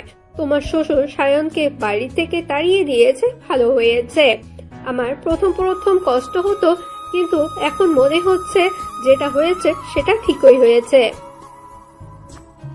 নাতাশা বেগমের মুখ থেকে এই কথা শুনে সালমা একটু আশ্চর্য হয়, আর সে মনে মনে ভাবে, এই বুড়ি তো আগে অন্য কথা বলতো, এখন আবার এই কথা বলছে। কি জানি, বুড়ি হয়তো বুড়োর শোকে পাগল হয়ে গেছে, তাই ভুলভাল বকছে। সে যাই হোক, আমার কি যায় আসে? আমি যে কাজ করতে এখানে এসেছি সে কাজ করতে পারলেই হবে। সালমা বেগম বিড়বিড় করছে দেখে নাতাশা বেগম বলে, কি হলো সালমা, তুমি বিড়বিড় করছো কেন? কিছু বলছো না যে? কি ভাবছো তুমি? শাশুড়ি নাতাশা বেগমের কথা শুনে সালমা বেগম চমকে যায় আর বলে, না না, কিছু ভাবছি না। অনেকদিন হয়ে গেল বাবার খবর পাচ্ছি না। বাবা তো আমার খুব ভালোবাসে, তাই এখানে এসে বাবাকে খুব মিস করছি। আরিয়ান, তুমি একবার বাবাকে ফোন করো তো। আমাকে অনেক দিন আগে মেসেজ করেছিল, আর কিছু বলেনি। এবার তো বাবার এখানে ফিরে আসার কথা, কেন বাবা আসছে না? তোমার শ্বশুরের জন্য অত চিন্তা করতে হবে না। ও তো মাঝে মাঝে ব্যবসার জন্য বাইরে যায়। আমি আগে চিন্তা করতাম, এখন আর করি না, অভ্যাস হয়ে গেছে। ও খুব তাড়াতাড়ি ফিরে আসবে। এখন বলো, তোমার বাবা কেমন আছে? তুমি বলেছিলে হার্টের অপারেশন করতে হবে, ডাক্তার দেখিয়েছো? বুকে নাকি মেশিন বসাতে হবে, তার সবকিছু করিয়েছো? এতদিন ওখানে ছিলে, নিশ্চয় বাবার খুব সেবা করেছো। হ্যাঁ, বাবার হার্ট সার্জারি হয়ে গেছে, বাবা এখন ভালো আছে। এখানে আসতে চেয়েছিল, আমি বলেছি পরে আসতে। ভাইয়ের বিয়ে হবে সামনের মাসে, মেয়ে দেখা হচ্ছে, তারপর বাবাকে নিয়ে এখানে চলে আসবো। তাই বুঝি? তা তোমার ভাই কি নিজে দেখে বিয়ে করছে, না তোমরা দেখাশোনা করে দিচ্ছ? ভাই আমার মতো অত বাবা ভক্ত নয়, ওর নিজের পার্টনার নিজেই দেখে নিয়েছে। মেয়েটা ওর সাথে পড়াশোনা করতো, একসাথে কাজ করে। খুব বড় লোকের মেয়ে বুঝি? না না, ভিখারির বাচ্চা সে, কারণেই তো বাবার মতো মত দেয়নি বিয়েতে, আমারও মত নেই। আমি মেয়েটার সাথে দেখা করে তাকে খুব অপমান করেছি যে আমার ভাইয়ের পেছনে থেকে পড়ে আছো কেন, কিন্তু মেয়েটা শুনছেই না। শাশুড়ি বৌমা যখন কথা বলছে তখন পাশ থেকে আরিয়ান বলে, আরে তুমি কেন এইসবে কান দিচ্ছ? তোমার ভাইয়ের জীবন তোমার ভাইয়ের সিদ্ধান্ত। ওর ভালো লেগেছে ও বিয়ে করবে, তুমি বা তোমার বাবা এখানে কে? আরিয়ানের কথা শুনে সালমা বেগম রেগে যায় আর বলে, ওর জীবনের সিদ্ধান্ত মানে বাবা কত কষ্ট করে ওকে মানুষ করেছে, ওর একটা দায়িত্ব নেই? ও বুঝি বাবা দায়িত্ব পালন করার জন্য শ্বশুর বাড়ি ছেড়ে বাপের বাড়িতে পড়ে থাকো? কি বললে তুমি? না কিছু নয়, এখন আমার দেরি হয়ে যাচ্ছে মা, এখন আমি আছি। আমি আসার সময় তোমার ব্যথার ওষুধ নিয়ে আসবো, আর তুমি বেশি হাঁটাচলা করবে না। সালমার এখন চেষ্টা করেও শায়নের খবর জানতে পারছে না। রাতে আরিয়ান ঘুমিয়ে পড়ে সালমা বেগম মিস্টার আজাদকে ফোন করে আর বলে, মিস্টার আজাদ, আমি এই শাইনের খবর জানতে পাচ্ছি না। এরা তো কেউ কিছু বলছে না, মানে মনে হয় না যোগাযোগ আছে। তুমি ডিল ফাইনাল করো, কাগজপত্র হাতে নিয়ে দিয়ে দিয়েছি, চিন্তা নেই। কয়েক কোটি টাকার সম্পত্তি বিক্রি হবে। ঠিক আছে, তুমি কালকে চলে এসো, আমার ফ্ল্যাটে ডিল ফাইনাল হবে। আমি বাদশা খানকে আসতে বলে দিয়েছি। এত রাতে কার সাথে কথা বলছো? সালমা বেগম আরিয়ানের কথা শুনে চমকে যায়, কথা ঘুরিয়ে দিয়ে বলে, বাবার সাথে। বাবার শরীরটা খারাপ, তাই ফোন করছিল। কাল বাবার ওখানে চলে যাব। বাবা বুকে ব্যথা অনুভব করছে। আমি বাবাকে বললাম ডাক্তার কাকুকে ফোন করতে। ও আচ্ছা, চলে এসো, রাত হয়েছে, ঘুমাতে হবে। ডিল ফাইনাল করে ফেলে, টাকাটাও নিয়ে নেয়। কিন্তু কিছুদিনের পর সালমা বেগম ও মিস্টার আজাদের বিরুদ্ধে কোর্টে কেস করে। বাদশা খান ওই প্রপার্টি কিনছিল। বাদশা খান বলেন যে তাকে জাল দলিল দেখিয়ে টাকা নিয়েছে। ওই দলিল নকল দলিল। পুলিশ এসে মিস্টার আজাদ ও সালমা বেগমকে আরেস্ট করে নিয়ে যায়। বিচারের দিন পড়লে বিচারপতি সালমা বেগমকে জিজ্ঞাসা করেন, আপনি কেন দলিল জাল করে এই কাজ করছেন? ওটা তো আপনার শ্বশুর সম্পত্তি। সালমা বেগম উত্তরে বলে, আমার শ্বশুর আমার নামে সব লিখে দিয়েছে, কিন্তু আমার শ্বশুর বাড়ির সব লোক বদমাইশি করে আমাকে জাল দলিল দিয়েছে। ওরা আমার ওপর প্রচুর অত্যাচার করতো, কিন্তু আমার শ্বশুর আমাকে খুব ভালোবাসতো। আমি জানতাম না দলিলটা জাল ছিল। ওরা আমার সাথে চিটিং করেছে। সালমা বেগম যখন কথাগুলো বলছিল ঠিক তখনই শায়ন সেখানে যায় আর বলে, তাই বুঝি? শায়নের আগমনে সালমা বেগম মিস্টার আজাদ প্রত্যেকে চমকে যায়। তখনই হুইল চেয়ারে বসিয়ে এক ব্যক্তি সেখানে উপস্থিত করা হয়। ব্যক্তিকে দেখে সালমা বেগম চমকে যায় আর বলে, বাবা, আপনি এখানে? তখন শায়নের বাবা বলে, লজ্জা করে না? তুই আমাকে বাবা বলে ডাকবি না। আরে তোকেই আমি বিশ্বাস করতাম, ভালোবাসতাম। তোর বাবা বরাবরই আমাকে হিংসা করতো, আমি সেটা বুঝতে পারতাম না। তোরা যে এত শয়তান ছিলিস সেটা আমি কখনো ভাবিনি। তাই তো তোকে আমি আমার বাড়ির বউ করে নিয়ে গিয়েছিলাম। কিন্তু তুই কি করলি? তুই আমার সংসারটা শেষ করে দিলি। তোকে বিশ্বাস করে সায়নকে বাড়ি থেকে তাড়িয়ে দিয়েছি। তারপর শায়ন বলতে শুরু করে, তুই যে ব্যাংকের ম্যানেজারের সাথে মিলে আমার নামে বদনাম করেছিস, সে খবরটা আমি জানি। ব্যাংকের ম্যানেজার মিস্টার আজাদের ঘনিষ্ঠ বন্ধু ছিল। পরবর্তীকালে ব্যাংকের দুর্নীতির জন্য ম্যানেজারের চাকরি চলে যায়। কারণ আমি তো টাকা চুরি করিনি। তারপর তুই বাবাকে একটার পর একটা ব্রেন ওয়াশ করতে থাকিস। বাবা বুঝতে না পেরে আমাকে সন্দেহ করে আর বাড়ি থেকে তাড়িয়ে দেয়। তারপর তুই বাবারই ব্যবসা বিক্রি করে দিতে চাইছিলিস, আর তুই যাকে বিক্রি করেছিস সে আবার আমার ঘনিষ্ঠ বন্ধু। কারণ আমি জানতাম তুই ভাইয়ের উপর চাপ দিয়ে দলিল নিয়ে যাবি, তাই আমি মাকে বলে অরিজিনাল দলিল আমার কাছে রেখে দেই, আর তার জায়গায় জালি দলিল কাগজপত্র রেখে দেই, যা তুই জানতেও পারিস না। আর এই দেখ আমি কি রেকর্ড করেছি, এখানে তোর আর রাজাদের কিছু রোমান্টিক দৃশ্য দেখে নে। তারপর সেই রেকর্ড করা ক্যাসেট কোর্টের হাতে তুলে দেয়। কোর্ট সেটা চালিয়ে দেখেন মিস্টার আজাদ ও সালমা বেগমের কিছু অন্তরঙ্গ দৃশ্য। আর ওই বাড়ি থেকে কে কে আসছে, কোথায় কোথায় দু নম্বরে কাজ হচ্ছে, সবকিছু তথ্য প্রমাণ কোর্টের হাতে তুলে দেওয়া হয়। সবকিছু দেখার পর কোর্টে যারা উপস্থিত ছিল প্রত্যেকে লজ্জায় মাথা নত করে। সালমা বেগমের আর কিছু উপায় ছিল না, আর মিস্টার আজাদ সেও মাথা হেট করে দেয়। এভাবে কেউ বা কারা তাদের এত ঘনিষ্ঠ ছবি রেকর্ড করেছে ভাবতে পারে না। কোর্ট দুজনকে যাবজ্জীবন কারাদণ্ড দেয়। মিস্টার আজাদের বিপক্ষে অনেক সাক্ষী দেয়, অনেক খুনের কেস আছে তার বিরুদ্ধে। সায়ন সালমা বেগমকে উদ্দেশ্য করে বলে, তোকে আমার বাবা মেয়ের মতো বিশ্বাস করত, আর তুই কি করলি? তোর জন্য আমি বাড়ি ছাড়া হয়েছি, আমাকে ডেলিভারি কাজ করতে হয়েছে, এমনকি তোর প্রেমিকের জন্য আমাকে মাফিয়া হতে হয়েছে। তবে আমিও দোষ করেছি তার জন্য, আর তার জন্য কোর্ট আমায় যা শাস্তি দেবে আমি তা মাথা পেতে নেব। সায়নকে পুলিশ অ্যারেস্ট করে, কিন্তু কিছু মানুষ সায়নের পক্ষে সাক্ষী দেয় আর বলে, উনি আমাদের অনেক উপকার করেছেন, উনি আনার প্রতিনিধি হয়ে আমাদের পাশে চাল। সেই জন্য বেশি দিন কোর্ট তাকে আটকে রাখতে পারেনি। 3 মাসের মধ্যে সায়নের জামিন হয়ে যায়। সায়ন যাবার আগে রনিকে দায়িত্ব দিয়ে দেখিয়েছিল, আর রনি সব দেখাশোনা করতো। সায়ন ফিরে আসার পর তার মা তাকে ফোন করে আর বলে, সায়ন তুই বাড়ি চলে আয়। বাবা কেমন আছে? তোর বাবা ভালো নেই, তোকে দেখার জন্য ছটফট করছে।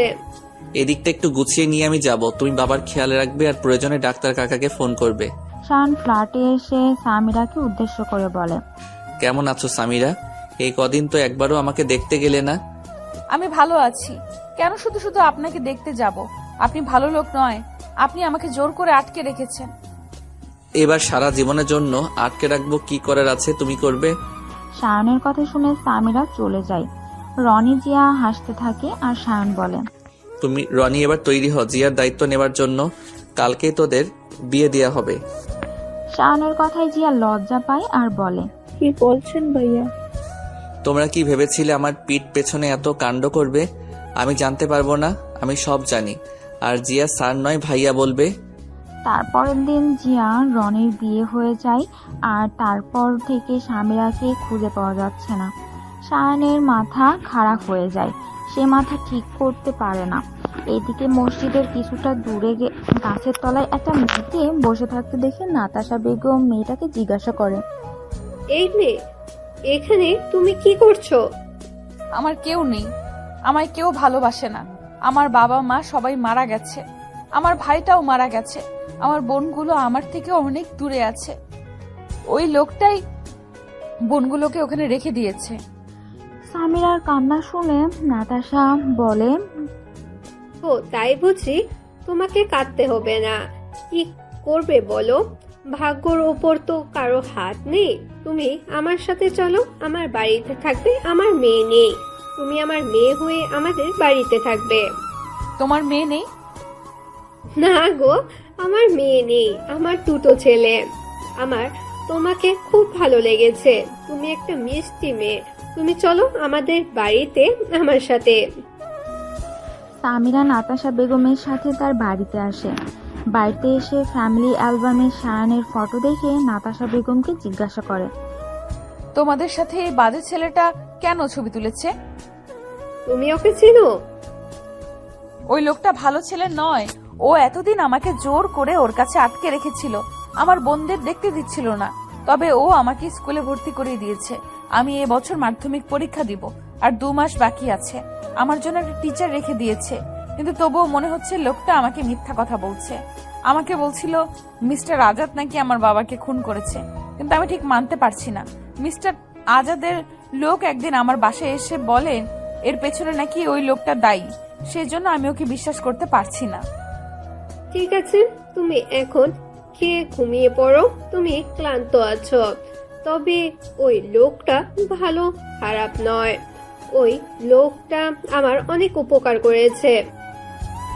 জিয়া আপু, ফারিয়া আপু ওরাও একই কথা বলে।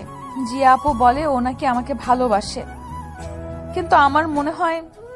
কথাটা শেষ করতে দিল না, তার আগেই নাতাশা বেগম বলল, সব বুঝতে পেরেছি, এখন তুমি নাস্তা করো। তোমার চোখ মুখগুলো কেমন ঢুকে গেছে, তোমার ঘুমের প্রয়োজন আছে। কালকে কথা বলবো কেমন? রাতের বেলা নাতাশা বেগম সায়নকে ফোন করে আর বলে, কিরে, মন ভালো নেই তো? তোর প্রিয় জিনিসটা আমাদের বাড়িতে আছে, মন খারাপ করতে হবে না, কালকে চলে আয়, ওকে এখানে পেয়ে যাবি। কথাটা বলে নাতাশা বেগম ফোন কেটে দেয়। শায়ন তার মায়ের কথা শুনে কিছু বুঝতে পারে না। তারপর শায়ন ফোন করে, তার মায়ের ফোন বন্ধ দেখায়। শায়ন সকালবেলা তার বাড়িতে ফিরে আসে, ছেলেকে দেখে বলে, রাতে মনে হচ্ছে আমার ছেলের ঘুম ভালো হয়নি। ভালোই আছে, আমার ছোট বৌমা টেবিলে বসে নাস্তা করছে। হঠাৎ শায়নের চোখে যায় খাবার টেবিলের দিকে, দেখে স্বামীরা বসে খাচ্ছে। স্বামীরা চোখ পড়ে যায় শায়নের দিকে। সে খাবার ফেলে নাতাশা বেগমের দিকে ছুটে আসে আর শায়নকে উদ্দেশ্য করে বলে, তুমি কেন এখানে এসেছো? তুমি খুব বাজে লোক, তুমি এখান থেকে চলে যাও, তা না হলে আমি পুলিশের কাছে যাব। স্বামীরার কথা শুনে শায়ন রেগে যায় আর বলে, আমার বাড়ি থেকে আমাকে তাড়িয়ে দিচ্ছ, তোমার সাহস তো কম নয়। এই বাজে লোকটা আমার ছেলে, আমি ওকে খুব বকে দিয়েছি, কিন্তু ও তোমার বাবাকে খুন করেনি। তাহলে ওই লোকটা যে বলেছিল? তুমি কাকে বিশ্বাস করো, এক মাকে না সেই লোকটাকে? স্বামীরা কিছুক্ষণ নাতাশা বেগমের দিকে তাকিয়ে রইল, তারপর বলল, মাকে আমি তোমাকে বিশ্বাস করি। তোমার চোখ দেখে মনে হচ্ছে তুমি মিথ্যে বলছো না, তুমি সত্যি কথা বলছো। তাহলে আমার ছেলের বউ হবে তো? আমি কালকে তোমাদের বিয়ের ব্যবস্থা করব। নাতাশা বেগম কথা শুনে স্বামীরা শায়নের দিকে তাকায়। শায়ন চোখ টিপ দেয়। স্বামীরা লজ্জা পেয়ে সেখান থেকে চলে যায়। শায়ন তখন বলে, মেয়েটা তাহলে লজ্জাও পায়। তারপর দিন শায়ন তার মাকে বলে, মা, ওই ঘটনার পর তো ভাইয়া আর সালমার ডিভোর্স হয়ে গেছে। ভাইয়ের তো আবার বিয়ে দিতে হবে। আমার একটা ভালো জানাশোনা মেয়ে আছে। মেয়েটার একবার বিয়ে হয়েছিল, তার স্বামী আগে থেকে বিবাহিত ছিল, আর সেটা গোপন করে ফারিয়াকে বিয়ে করে। ফারিয়া যখন জানতে পারে তখন সে সেখান থেকে চলে আসে। এখন সে আমার কোম্পানিতে কাজ করে। মেয়েটা খুব ভালো মা, আমি ভাইয়ার জন্য এই মেয়েটাকে ভেবে রেখেছি। তুই তাই ব্যবস্থা কর, আমি আর আরিয়ানের কষ্ট সহ্য করতে পারছি না। তোর বাবাই তো সালমাকে ওর সাথে জোর করে দিয়ে দিল। তারপর দিন শায়ন আরিয়ানের সাথে কথা বলল। আরিয়ান প্রথমে রাজি ছিল না, পরে বুঝিয়ে আরিয়ানের রাজি করানো হলো। ফারিয়া ও বিয়েতে মত দিচ্ছিল না। শায়ন ওদের দুজনকে একসাথে একটা রেস্টুরেন্টে নিয়ে গেল আর বলল, তোমাদের দুজনের মন ভেঙে গেছে, তাই তোমাদের দুজন দুজনকে দরকার। দেখবে আমি বলছি, এই বিয়ে হলে তোমরা সুখী হবে। ফারিয়া যেমন স্বামীর থেকে আঘাত পেয়েছে, তুমি সালমার থেকে পেয়েছো। তোমাদের দুঃখ তো এক জায়গাতেই। এবার দেখবে তোমরা দুজনে বেস্ট পার্টনার হবে। তাই তোমরা অমত করো না, তোমরা বিয়েটা করে নাও। তোমরা বিয়ে না করলে আমার বিয়েটাও আটকে যাবে। আর কেন দাউরজি, তোমার বিয়েটা আটকে যাবে?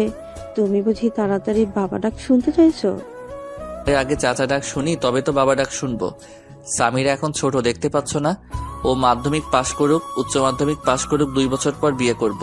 সেই সপ্তাহে আরিয়ান ও ফারিয়ার বিয়ে হয়ে যায়। তারপর স্বামীরা মাধ্যমিক পাশ করে। সায়নের সাথে সামিরার বিয়ে হয়ে যায়। সায়ন তখন মাফিয়াদের সঙ্গে সমস্ত কর্মকাণ্ড বন্ধ করে দিয়েছে। একটা এনজিও খুলেছে আর সেখানে পথশিশুদের নিয়ে কাজ করছে। সেই সাথে বাবার ব্যবসা দেখাশোনা করছে। আজকে সায়ন ও সামিরার বাসর রাত। সায়ন সামিরাকে বলে, জানো সামিরা, যেদিন তোমায় প্রথম দেখেছিলাম তুমি আমার পায়ের উপর পড়ে কাঁদছিলে, সেদিনই তোমাকে আমি ভালোবেসে ফেলেছি। কিন্তু তুমি ছোট ছিলে আর তুমি অসহায় ছিলে, তাই আমি তোমায় বলিনি। অনেক কষ্ট করে আজ তোমায় কাছে পেলাম। পিঙ্কি বলছিল আমাদের নাকি মেয়ে হবে আর তার নাম রাখবে পুতুল। নাও আমরা ছোট্ট পুতুলকে এই পৃথিবীতে আনার ব্যবস্থা করি। সায়নের কথায় সামিরা লজ্জা পায়। সামিরা সায়নের ডাককে উপেক্ষা করতে না পেরে সে ধরা দেয় সায়নের কাছে। সায়ন ও সামিরা তারপরের দিন কানাডা যায় হানিমুনের উদ্দেশ্যে। আরিয়ান ও ফারিয়াম যাই জিয়া ও রনিকে সঙ্গে করে নিয়ে যায় সায়ন। ওরা প্রত্যেককে নিজের পরিবারের অংশ ভাবে সায়ন। অসংখ্য ধন্যবাদ সবাইকে গল্পটা পুরোপুরি শোনার জন্য। এবং আপনারা কেমন ধরনের গল্প শুনতে চান সেটা কমেন্ট করে জানাতে ভুলবেন না। আর চ্যানেলে নতুন হলে যে জানেনই কী করতে হবে, চ্যানেলটাকে লাইক অ্যান্ড সাবস্ক্রাইব করে দেবেন আর বেশি বেশি করে শেয়ার করবেন। Thanks for watching. Good night everyone.